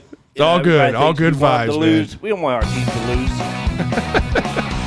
All right, fellas, it's time for some Ravens flock. I know a is lot of you weird. guys, it's weird. It's flip-flopped, right? Fuck, Usually, it's only Flip-flop. 7:30. Shit. Flip flop Right. your floppy hat. yeah, right? Floppy hat, flip-flop at night. Fuck Buster Olney. There you go. One more Wait, what was time. it like being on the set of Hocus Pocus? It's so funny because I had watched that movie 1,000 times, and when you said that earlier, I'm like, I can't picture this, guys. But as soon as you Googled it, I'm like, oh, yeah, I was that's so right. happy because I posted it in the Facebook chat and he hadn't seen it. He was like, look, he showed me a picture of the kid. That's Following funny. him. He was so excited. I was like, we already talked about it. If you haven't, go show it, James, real quick on James's. This is what the guy looks like. It looks like Fred. He's got the hat all the I'm way just up, just saying. like Fred. We can, You just need to- we need to get you a We can chain. pull it off here. It's fine. I maybe take no glasses off. And then Get you a chain. And then Hey, got I got the Here you chain. go. I got the chain. All right, don't we're good. forget you got to put ice in the back. Yeah, it was like, yeah. All right, guys. Not a whole lot going on with the Ravens right now. Obviously, the Lamar contract still hasn't happened. He had the social media, change in photos where he added the "I need money" thing, and everybody kind of went crazy over that. And pump your brakes. It's social media, right? If we've learned anything about Lamar's going to do things. Watch it be something out of Kodak's next fucking album, and then whatever. people will No, shut the fuck it up. was from a movie. It was and- from How High. Yeah, it's from How High. That's what it was. I couldn't think of it. Whatever. It is what it is. Yes, it correlates to he needs money, he needs a contract, and all that stuff. It's going to get done when it gets done. And it is what it is. Stop worrying about it. Don't stress yourself. Let it happen when it happens. If it happens before training camp, which I hope it does, I think everybody in Ravens flock will breathe a little bit easier if that happens. Yeah. Well, let's kind of really get into it again. We're 1 month away from the first preseason game, so we're almost here, people. Yeah. We're almost here, and the Ravens. Well, they bring back a guy that we were saying, we'd like to see him back. Wouldn't hate to see it, but it's got to be a value deal. We let him go off in the market, and that's Justin Houston. They reach a 1-year contract with him. Rumor is around $2 million, but I still have not any Yeah, details I haven't seen the on numbers that. on it yet. I mean, either way, if they can get him for $2 million again, this is a no-brainer. Well, last year was signing. 2.2, so Yeah, but he had better offers elsewhere. He wanted to come here for the possibility and the chance of winning, and he thought that Marcus Peters actually sold him on coming here, and he thought he'd be a really good fit as far as an edge rusher into this defense. he didn't expect half the defense to go down or half the offense to go down. Exactly. Things changed a lot once he got here. But again, he's 33 years old, so he's getting up there a little bit in age, Yeah, but he was still a very productive player. Yes. The stats don't say it. I think he had, 4.5 sacks last year. So if you're just looking at sack numbers, which I know a lot of Ravens fans do, he still was very impactful. He was 17 quarterback hits, Yeah. 34 tackles. He still was productive, more than serviceable than some other guys out there in the league. Exactly. So again, you bring in a guy like that, a veteran, at $2 million. He's going to do leaps and bounds of good things with Adafe and continuing his development. You bring in Ajabo from Michigan, who's a rookie, right? Having that veteran presence. You don't have Pernell McPhee back this year, right? So And obviously, sadly, you lost Jalen Ferguson, right? So you got to have that veteran stability. He brings that in, and I think the entire defense as a unit will benefit from that. And the other thing that people look at, right? So number one, he's third all time among active players with 102 career sacks, trailing only Von Miller with 115 and Chandler Jones with 107. Right. So he played 15 games last season. So all those stats all come at only 61% of the snaps. Mm-hmm. He was playing way more than that before. So yes, you're going to see that lower. You're going to see lower production when he's not getting the snap counts. But that's a little bit of health, right? That's keeping him healthy for a longer extended period of time. It was trying to keep him fresh too. Yeah, they were trying to put out a rotation of players out there, so that way he's more effective in the downs that he is used on. But a point of note here is the dependability. He has played in at least 15 games in 7 of his 10 seasons, right? So with all this going on, him coming back to the Ravens, it does beg the question that we've yet to hear the answer on, A, because we don't know the contract. And once we hear the contract, then we might hear the rumors, right? But it begs the question, did he have other offers and he wants a ring and feels the Ravens give him the best shot like he came here last year for and didn't really get the chance to actually do that because of the injuries throughout the entire roster? Or, I know that James had brought this up before, are the Ravens the only real offer? No, I mean, the Ravens kind of held the cards on this. I mean, whatever designation it was, I forget what designation they put under it, that he couldn't sign with any other team until a certain deadline or until the Ravens had basically. It was an untendered, undrafted, or no, untendered, unrestricted free agent. Something like that, right? So the Ravens had power in that sense. And I do think the Ravens probably presented his best chance at winning. I also think maybe the change at defensive coordinator excites him a little bit more as far as maybe a pass, as far as a production standpoint. Everything you'd ever heard about him was that he enjoyed his time here last year. And I think, again, the development that he took on that leadership role pretty effortlessly and pretty seamlessly, coming in and being a mentor for Odafe. You're adding another piece, another Odafe type piece in Ojabo, and I think that excites him. I think that excites him about what this defense and what this team as a whole can do if they're healthy. I think it excites him that there's the youth there, and we're going to talk about Mike Macdonald in this defense here shortly. But I think the other thing is, I wouldn't be surprised if he and Calais had a few phone calls, right? Because I think Calais came back because he's saying, we weren't the team we expected to be last year because we got decimated by injury. If we can keep this team to stay healthy, I think both of these guys, in my opinion, not fact, not rumor, my opinion, both of these guys are at the latter portion of their career, and they're looking around at this roster going, fuck, man. If these guys are healthy, we could be dominant. Yeah. And then you bring in a guy like Mike Macdonald. We're going to talk about him in a second. And Mike Macdonald, what's he about? Getting after the quarterback. Getting after the quarterback. What has Justin Houston done all of his career? Get after the quarterback. He didn't always get him last year. But that number that we don't have is the QB hurries. How many times did he force a QB to make a bad throw or slide out of the pocket? It's like I told you, why I said Justin Houston made a lot of sense in bringing back beyond just the contract value is that he only had 4.5 sacks last year, but he was so close on so many. And the difference in secondary, the improvement in secondary by getting all your pieces back healthy, adding a Kyle Hamilton, getting Marcus Peters back, getting a healthy, Marlon Humphrey there. All that's going to do is allow more time for your edge rushers to get to the quarterback. So as long as he is the same person and player that he was last year, those numbers are going to organically grow just by the amount of time that the secondary is going to be able to lock those receivers down. And even it's if going to improve. Even if they don't grow for him, they're going to grow for the team. And that's the big thing. Exactly. James, thoughts on bringing back Justin Houston? I don't think we have enough time for this. Why do I think this could get your face red, Fred? I have never been a fan of these old vets that just eat up money and take up space. If they love playing football and they just want to do it, just collect the league minimum and play for a team. I think we overpay for these vets all the time. $2 million was overpaying for him last year? Yeah, because I think the league minimum's $100,000. No, it's not. The league minimum's like $1 million. Actually, A mil? veteran minimum is like 1.2. Yeah. 1.2. If he was like a 3-year vet, it'd probably be like 900,000. All right, 1.2 is good. $2 million is a lot of money for him. He didn't do much for me last year. He didn't do anything for this organization. I think we could have just had a younger guy try to, come in here. If he's great for the role model and all that, bring him in as a coach. Let him hang out and get paid that way. But taking up a roster spot is not a good thing. He's going to be injury prone. And I wasn't a big fan of Calais Campbell coming back, but we all love him. It's great. I love the big guy, teddy bears on the field. But if you're not doing any, damage on the field, you're no good. The thing with that is, James, like, I don't know what you're expecting them to bring in then, because again, they don't have you don't want them to bring in anybody. So you thought that they were fine. No, use the guys. Let them deal with it. So you're fine with David Ajabu, who's not going to play until probably week 8 or beyond. You're okay losing Jalen Ferguson because he passed away, right? You're okay with not filling that void and letting a guy, and you're not bringing Pernell McPhee back, another veteran who's gone because he's retiring or not playing anymore.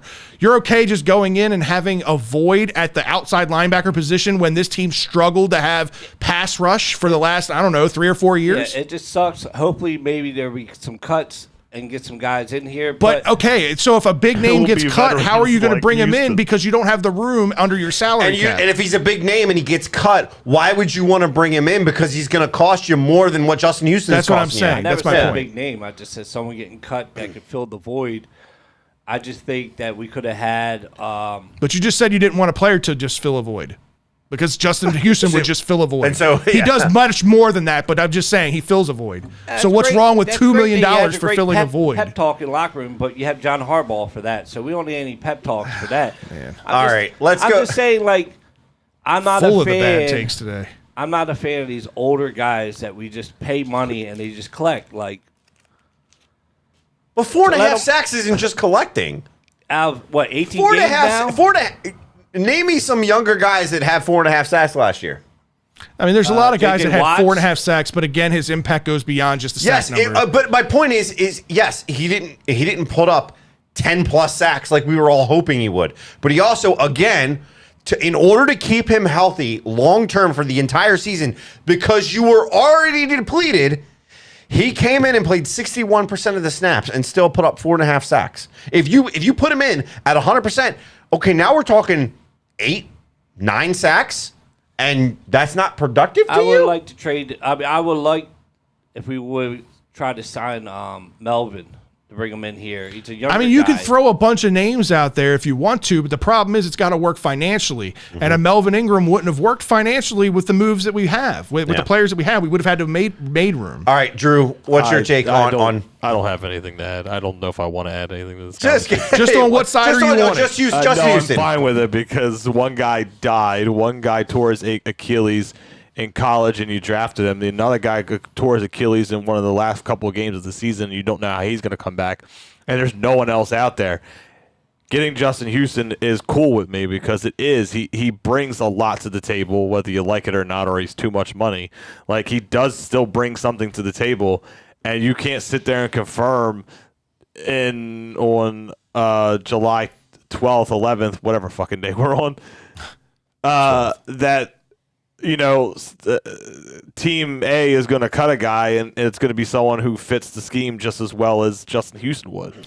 Well, speaking of scheme, right, that's going to be the next question I wanted to pose to you guys, and I'll start with you, Scott. So, obviously, we talked a little bit about him. Mike Macdonald's coming in and coming back to the organization, right? And he was under Wake Martindale when he was here as a coach. So, how much of the defense is really going to change under Mike Macdonald? I know that a lot of players seem to be pretty excited about bringing him in. We saw him in the 1 year that he was in Michigan. He had 2 players that would have gone top 15 picks, 2 edge rushers that would have gone top 15 picks as a defensive coordinator, right? Had it not been for the Achilles injury that ended up benefiting the Ravens and getting him in the second round, right? What's your take on Mike Macdonald and the impact on this defense? I think it's going to be interesting. We're hearing, you talk about what we're hearing from some of the players, and I thought Marlin kind of said it very interestingly. He said that he's making the entire defense smarter because what he's doing, which we didn't necessarily hear this before, doesn't mean it wasn't happening. But when a player is saying, hey, you're making us smarter because you're doing this, it gets my attention. And that really comes down to he's explaining to them the why behind some of the packages and play calls. You know what that means? He's getting buy-in from his players on what they're doing. We're also not hearing this thing of, and I love Wink. I was not a proponent of letting Wink go, first and foremost. But I do find it interesting that Mike Macdonald does sound like he's taking it back to basics and getting this defense and teaching them, here's why we're doing something. Here's what makes sense, and here's why it makes sense. Because what he's trying to do is get that buy-in to this defense and then show them that it can work. Time's going to tell, and I forget who it was. Somebody said, I'm a show-me guy, and Mike Macdonald's going to have to show me that he's good and not Ronald McDonald. I love that statement. I give you credit for whoever it was that said it. So, James, if you can look to see who that was so I can give him credit for it. I think it might have been Googs, but I'm not sure. It might have been Mark as well. It scrolled up a little bit. A little bit more. It was a little further up because it was talking about, you'll see Ronald McDonald right as the last two words in it. So, where's it at? Keep going. There it is. It's Mark 2K6. It was the one that said it. So, yeah, I 100%. He's going to have to show and prove. But the thing that you're hearing out of a veteran is the veteran is saying, hey, he's making us smarter, right? This is a veteran who's smart and savvy himself that's saying he's making our entire defense smart because he's breaking it down for us. He's been under the tutelage of some pretty good defensive coordinators. When you talk about, Wink Martindale, you talk about Dean Pease, right? And I'm always of the advocate that if you get multiple viewpoints, right, as a coach in anything, right? If you're under multiple, it's even as an employee, right, as a manager, right, the more as sponge that you can be and soak up opinions and takes and viewpoints on certain things, you kind of build your own and you take the best of everybody's tutelage, right? And I think that's where Mike McDonald's is going to benefit this defense is he's going to be able to pull all the good from Wink, all the good from Dean Pease, all the good from all the coaches that he's been under and put that together in his own spin.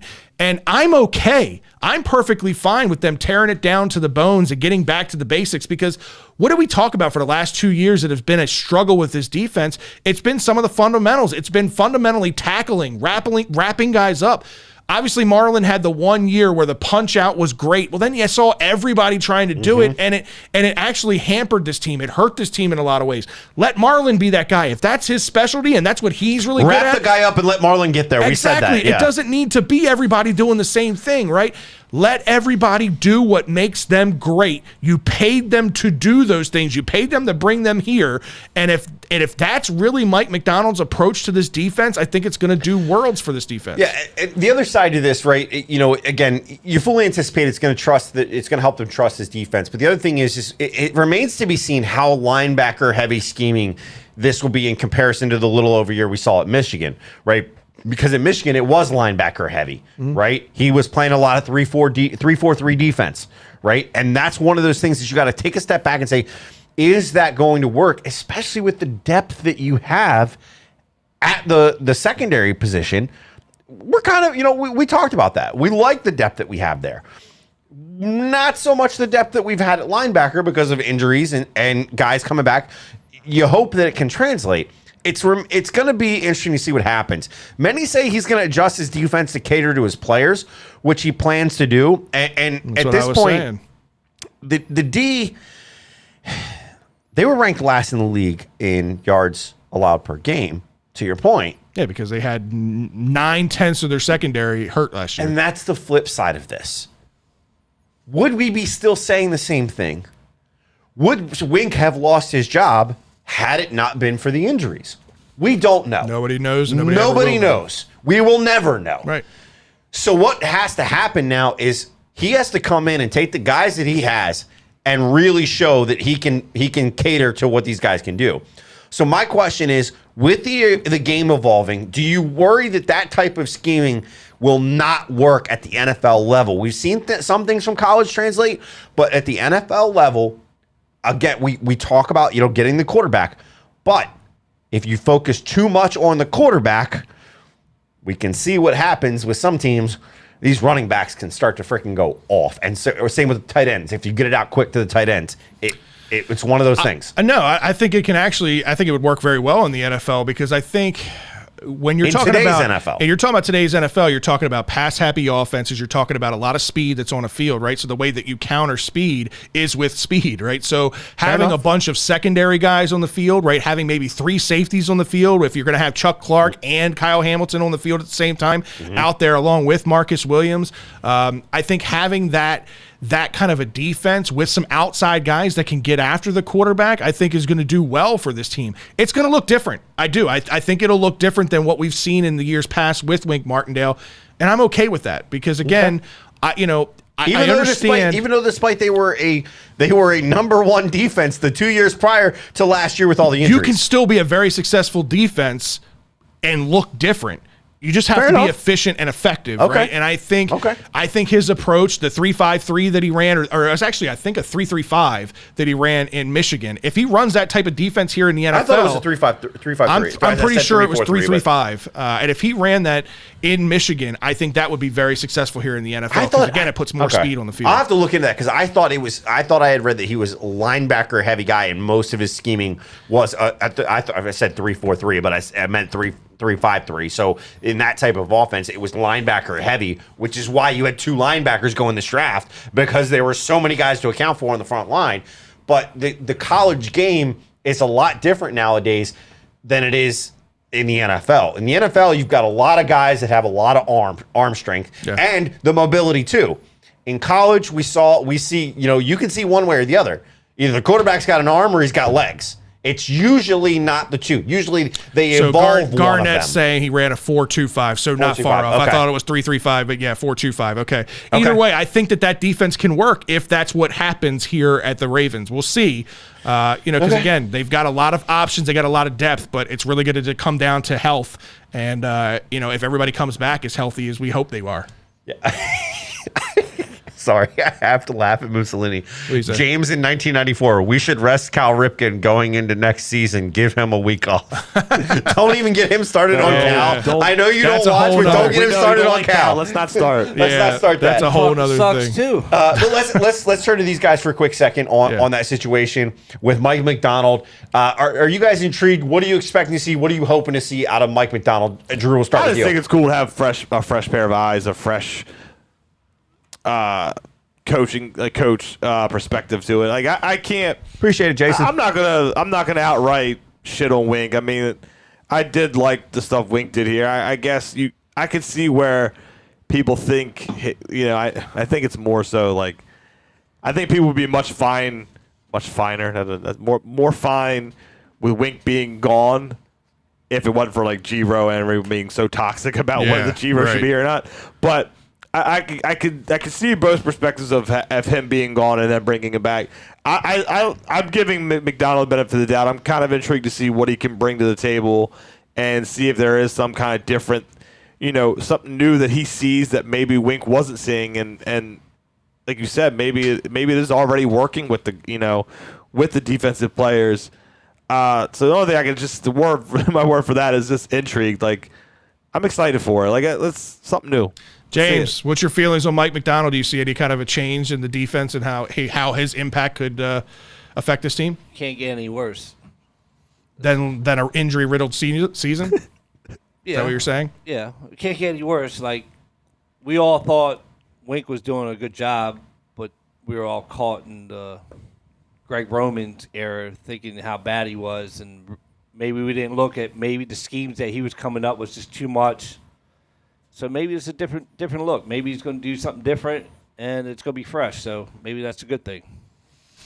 All right. I mean, we'll revisit this as we get into the preseason and we actually start going to some of the practices. I'm pretty sure you and I will probably at some point go to one of the practices up at the castle. Like we do pretty much every year. We need to figure out how to get like a show live from that. That would be pretty epic. That would be pretty epic. But I do think that he'll have a pretty big impact, and I'm excited for it too, Drew. So we'll see what happens.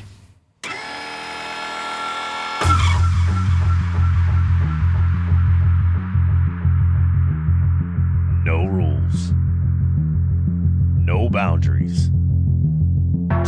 topics, 30 seconds each. It's time for the 2-minute warning. All right, fellas, it's time for the 2-minute warning.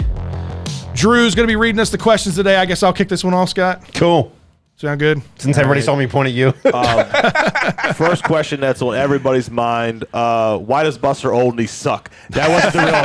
That's an easy one. I don't need I'm 2 going to need a minutes. lot I more need- than 2 I need minutes on that one. No, I need 2 seconds. He's a fucking idiot. That's it. The real question. So a couple weeks ago, after literally the day after one of our last show, it was announced that USC and UCLA is now joining the Big Ten. So what are your thoughts on any and all of that? All right. Well, if you want more than 30 seconds of my view, check out the latest Shell and Tell podcast, right?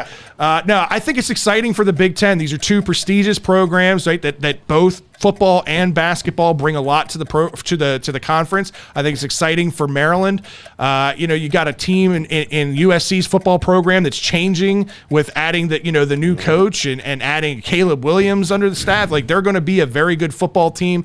I think it's good for the Big Ten, and I think college football landscape's going to change massively over the next couple of years. College football and the divisions just need to go to 2. I'm tired of the Big 12, the SEC, the Big 10, the Pac-12, just 2 divisions. I don't care if you call it West and East, North and South. I don't give a shit what you call it. 2 divisions, 2 main winners. These guys should be in a top tier division anyway. So I expected them to either come to the Big 10 or go to the SEC. Either one made sense. What is your favorite MLB All-Star game moment or memory? I'm a big home run derby guy, right? So I've always enjoyed the home run derby for years. I think Miguel Tejada winning the home run derby was in Houston that year. Was pretty 2004. impressive. It was 2004, right? Was probably one of my favorite All-Star game memories. And then, of course, Ken Griffey Jr. hitting the warehouse at Camden would be my other. Yeah, we've kind of talked a little bit about some of this stuff before. For me, it definitely is the Griffey situation in Camden. Again, the value of why it needs to come back, because there's a lot of guys that a lot of people think could do it in a home run derby. It'd be interesting to see. So that's probably one of my favorites. And then the other one, I think it just the little bit of chills that I get every time I watch the video of them moving Cal from third base I just saw that over today, to shortstop. actually. And that's why I saw it too, so that's why I brought it up. I know James not a fan, but it's who I grew up with as a kid, so it's a memory for me. Yeah, it's a good memory. Like I said, I had forgotten about that video, saw it again today, and it does. It gives you a little bit of chills, man. Stay tuned in the after hours, y'all. We got a good after hours plan for you guys. So we'll revisit that conversation with Drew and James here in the after hours. Fred, take us out here. Yeah, man. Appreciate you guys tuning in as always. Apologize for the delay, but hope all of you had a nice 4th of July break. We will be back next. I think we're going to be back next Wednesday because the All-Star game is on Tuesday, correct? Yeah. Yes. Is the All-Star game on Tuesday? Yeah. So I'm going to push the show off until home Wednesday. run derby. No, It's Derby's Monday. Monday and All-Star it? Game's Tuesday. Right. Off day Okay. Wednesday and Thursday. So I'm going to push the show to next Wednesday at 7:30, only because I want us to all be able to enjoy the All-Star break ourselves.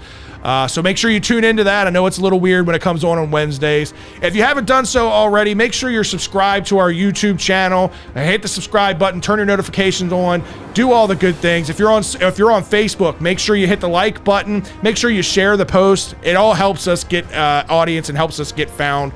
Appreciate all you guys as always. We'll be back next Wednesday night. For myself, Scott, James, Drew, and Ryan, who's dealing with a down tree in Wish his he front could have yard. been here tonight. Wish he That'd could have been been here, buddy. interesting. We'll see you guys next week. See ya.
call for alcohol. It's time for the after party. Well, that was a good show. That was, man. It's been a couple weeks since we've been on, so we had a lot of pent up energy. It's been a while since we've gotten that heated around the And room. it was fantastic that I wasn't a part of it this time. I was just kind of taking a back seat to it. It was entertaining.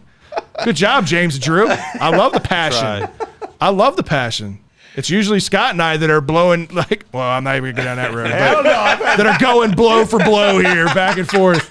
I don't want to. Hey, we need to keep that one. It's usually Scott and I that are blowing. Don't isolate that audio, please. I don't mean to toot my own horn, but I don't know. I've had some pretty heated ones in here. We've had You and I have had one or two. The pre-sexual deviant Deshaun Watson news. We had that going. There was one time you and Fred went at it. Jackson. The one time I was hosting, I got real. I didn't even realize I was loud because I was like, well, "Who the fuck are we going to hire besides Harbaugh then if you're firing him?" I've had my moments when I've gotten. So one other "Fuck it, I'm just conversation in relation to all of that I want to bring back. I talked about this probably a month ago on another episode, and I want to get the fans' opinion on this too. But I really want to get your guys' opinion. Bring back the Brandon Hyde discussion. Yeah, okay? I was thinking about that during the day, like if we could throw it in, yeah. We're at the halfway point right now. The Orioles are actually beating the Cubs right now on the road 3-2 in the top of the fifth as we sit right now. Schwarber drying the home run derby, by the way. Okay. Orioles are winning right now. So if they win tonight, they are at 500 on the season, which is just mind-boggling to think that they're going to be at 44 wins on the year at the halfway point. And they will be on pace for 76 wins. It's insane. Well, it's insane. But they beat the Cubs, though. So. We'll see. We'll see what happens, right? So beyond all that, right, I'd asked you guys a few weeks back, about a month ago, does Brandon Hyde deserve the credit or deserve more credit maybe than he's getting for the fast turnaround, the atmosphere in the clubhouse, and do you see Brandon Hyde being successful through the contention years, or do you guys still on the mindset that, nah, we need to bring in a guy, that maybe has more experience, or we need to bring in the guy that's in the wings in Buck Britton? Are you guys still on that side of the fence, or has anything changed? Nothing's changed for me. I said that Hyde has done pretty well with this team. A month ago, we were a month into this change that we were seeing, that we were saying, hey, wow, something's already different. Now we're excited about the difference, right? Because it's not just 1 month. It's not just 1 week. This is 2 months of winning baseball. Yeah. Okay? 2 months of winning baseball in Baltimore. We haven't been able to say that for quite a while. So for me, nothing has changed. I think Hyder, let's see what happens after the All-Star break. If they tank like James thinks they will and are nowhere in the hunt, then okay, maybe he's not the answer.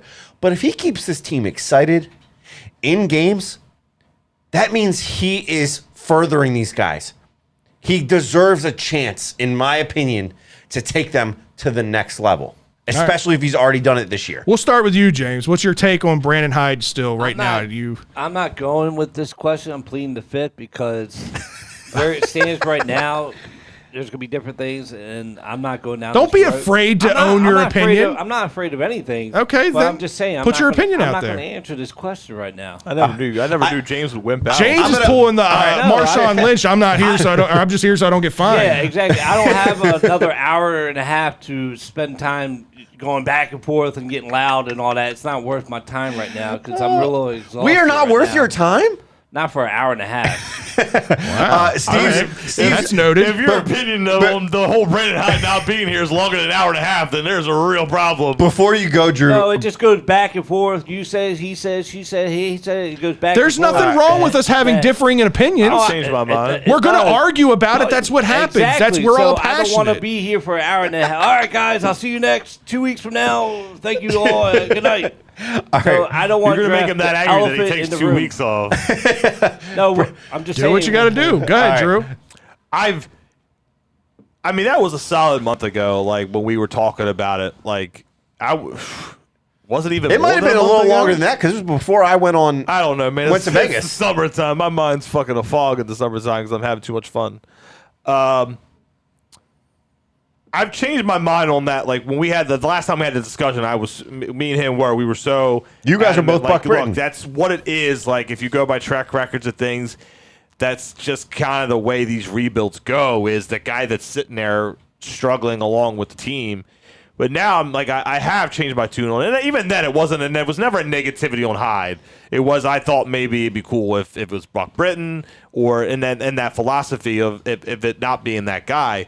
But now it's like, it is though. Like you've had a winning record since the start of June. You know what I mean? Like you said, if they're at 500 and then after the next 10 games, that's a 2-month track record that shows that's not a 2-week track record. Like this is a real thing to go off of. If you're a fan that wants to keep an Odor here or a Mancini here because you're saying like, look, these guys are the leaders of the clubhouse and look where we're at now with them and it completely being different if they weren't here, then you automatically have to say like, if Hyde wasn't here, right? What you know what I mean? Like if they just but it is like at this. I mean, I don't sit there and I'm not gonna sit there and all of a sudden act like a fucking Brandon Hyde fangirl or nothing like that either. But he's been really good for this. He has managed the bullpen really well. He has when it's time to pull a starter for the most part, like 90% of the time, when he knows it's time for a starter to come out. He knows it's time, and even that, like another couple percent of it, like a couple situations where it's like, yeah, let this guy go back out there, and it went awry, and I'm like, I'm not gonna shit on him for that because I would have done the same thing. Right. There's been situations, and I had this conversation with my dad actually this past week. Was there has been situations that I look at Brandon Hyde and I'm like, what the fuck are you doing here? This isn't what I would have expected that situation. Like one of the things that I said to my dad, like beginning of last year and in the beginning of this year, what's one thing we heard from Brandon Hyde? He said that they weren't going to sit here and try to play small ball. But what the fuck have they been doing? Yeah. They've been stealing. Santander with a beautiful shifted bunt up the third baseline. Yep. I was sitting there praising the Lord, and I'm sitting there looking on Friday at my dad going, it was first and second, or I'm sorry, yes, first and second, or first and third. It was first and third with one out. And the third baseman was playing back, and Mullins was up to bat. And I looked at my dad and I said, lay that fucking shit down right now. Lay it down. Mullins wound up striking out.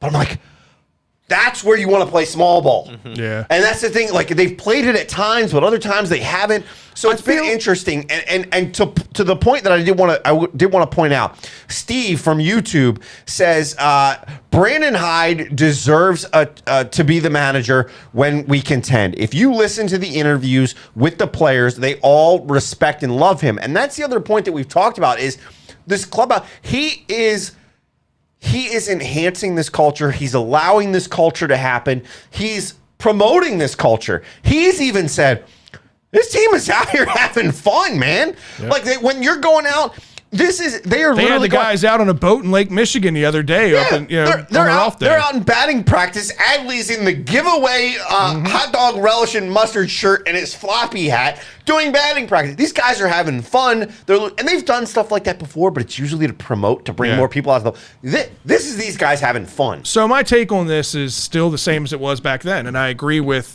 Steve on this. I think Brandon Hyde's done nothing to not deserve that chance, right? When he was first brought in, I didn't think he would be that guy because, again, you're bringing in somebody who had no managerial experience, but he had good tutelage under some really good managers. So I thought, all right, well, he's a perfect bridge the gap kind of guy. And that was my approach.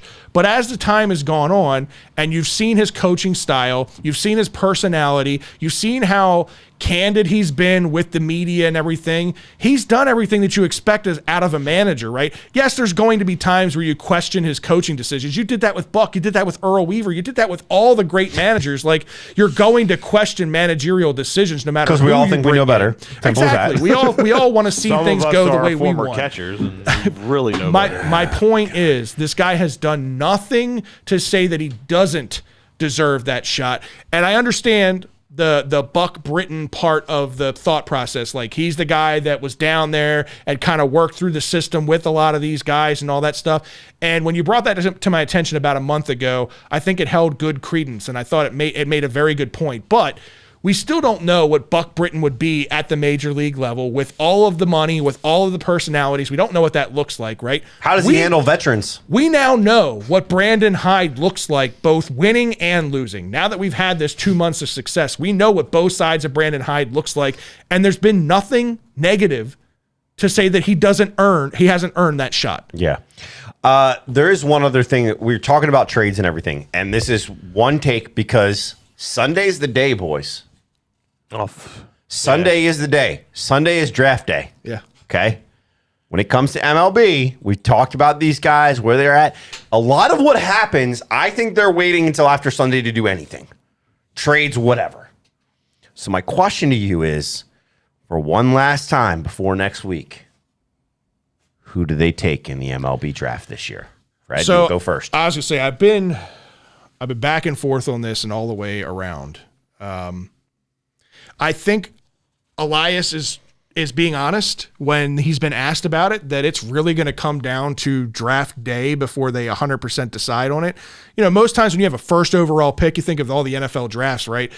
Most of the time, you know what the first overall pick is going to be months in advance. I truly believe that they take in all the information that they possibly can and evaluate that up until the last minute. And then the other part of this is the fact that we're actually in contention right now, that if there are some trades on the table, that could change your trajectory of where you're going, what position you're going after, right? Because right now you've got an abundance of outfield depth. So does an outfielder necessarily make sense right now with what you've got in prospects? I don't know. Does a shortstop make more sense because they generally are the best athletes, so you can kind of move them around and put them in different positions? Maybe that makes more sense. But if you package a couple of outfielders together to get a starting pitcher, to get some other, help, then outfield opens up and, Drew Jones makes a whole lot of sense, right?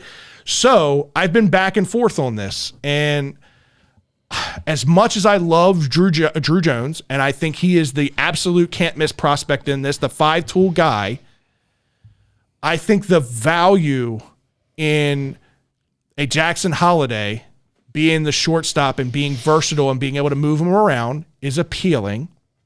That's one. And then my other guy is the guy I wasn't considering at all prior conversations, Brooks Lee. Another guy, a shortstop who can play around. He could play third base. He could play shortstop. He could play first base. And he's a college bat. He's hands down the best college bat in the draft this year. So his impact is going to be felt faster than a Jackson Holiday, right? And we're in contention right now. So maybe Elias looks at that and says, well, we want somebody who's going to make a sooner than later impact. So maybe they do go Brooks Lee. I know there's a couple people in here that are going to be upset about that because obviously there's some really good talent at the high school level. I don't know. That's my two choices right now. I think if they go high school route, I think they go Jackson Holiday. I think if they go college route, they go Brooks Lee. Those are my two guys. Go ahead, Drew. Okay. Oh, please don't be Brooks Lee. Let me put it this way: if it's Brooks Lee, I will not shit on any fan that's pissed off because I think that's complete. I get it, like the college bat ready thing. I can understand a majority of the fanhood being upset with that move and going the whole underslot thing and all that again because to me, I still believe that Drew Jones is the best player in this draft, and you don't fuck around. You just go get the best player available. So take the Ozzie Newsome approach. Yeah, you do that.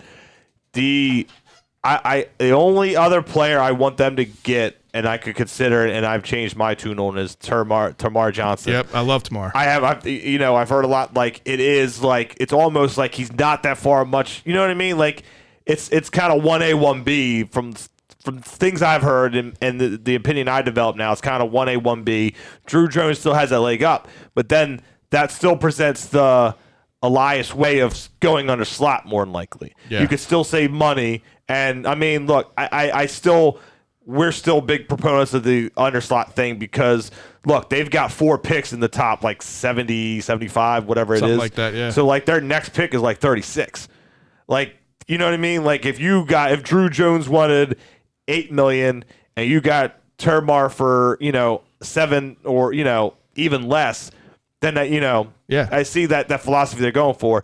But if they go for Brooks Lee with me, like I wouldn't exactly like just it wouldn't piss me off, But it would be, all right, I'm not going to sit there and get mad at people for being mad that they went and got a guy that was completely under slot and was like a 5th-ranked, 6th-ranked player instead. Because like I've even seen some guys that are more in the know, like they're talking about the guy, the kid Collier's a college bat, who's like the 7th or 8th-ranked guy. Like they could see him doing that, and it being like a huge savings. And I get it. Normally, I've been okay with that. For some reason this year, I just will not be okay with that. Like, to me, like, it's Drew Jones. Yeah. Like, you were saying, too, like, that's when you can package guys like, whatever, Stowers and Cowser and some of these other guys. Or if someone is super impressed by what Kersted's done so far and, wants to take that gamble on trading for him, adding him in a package, yeah.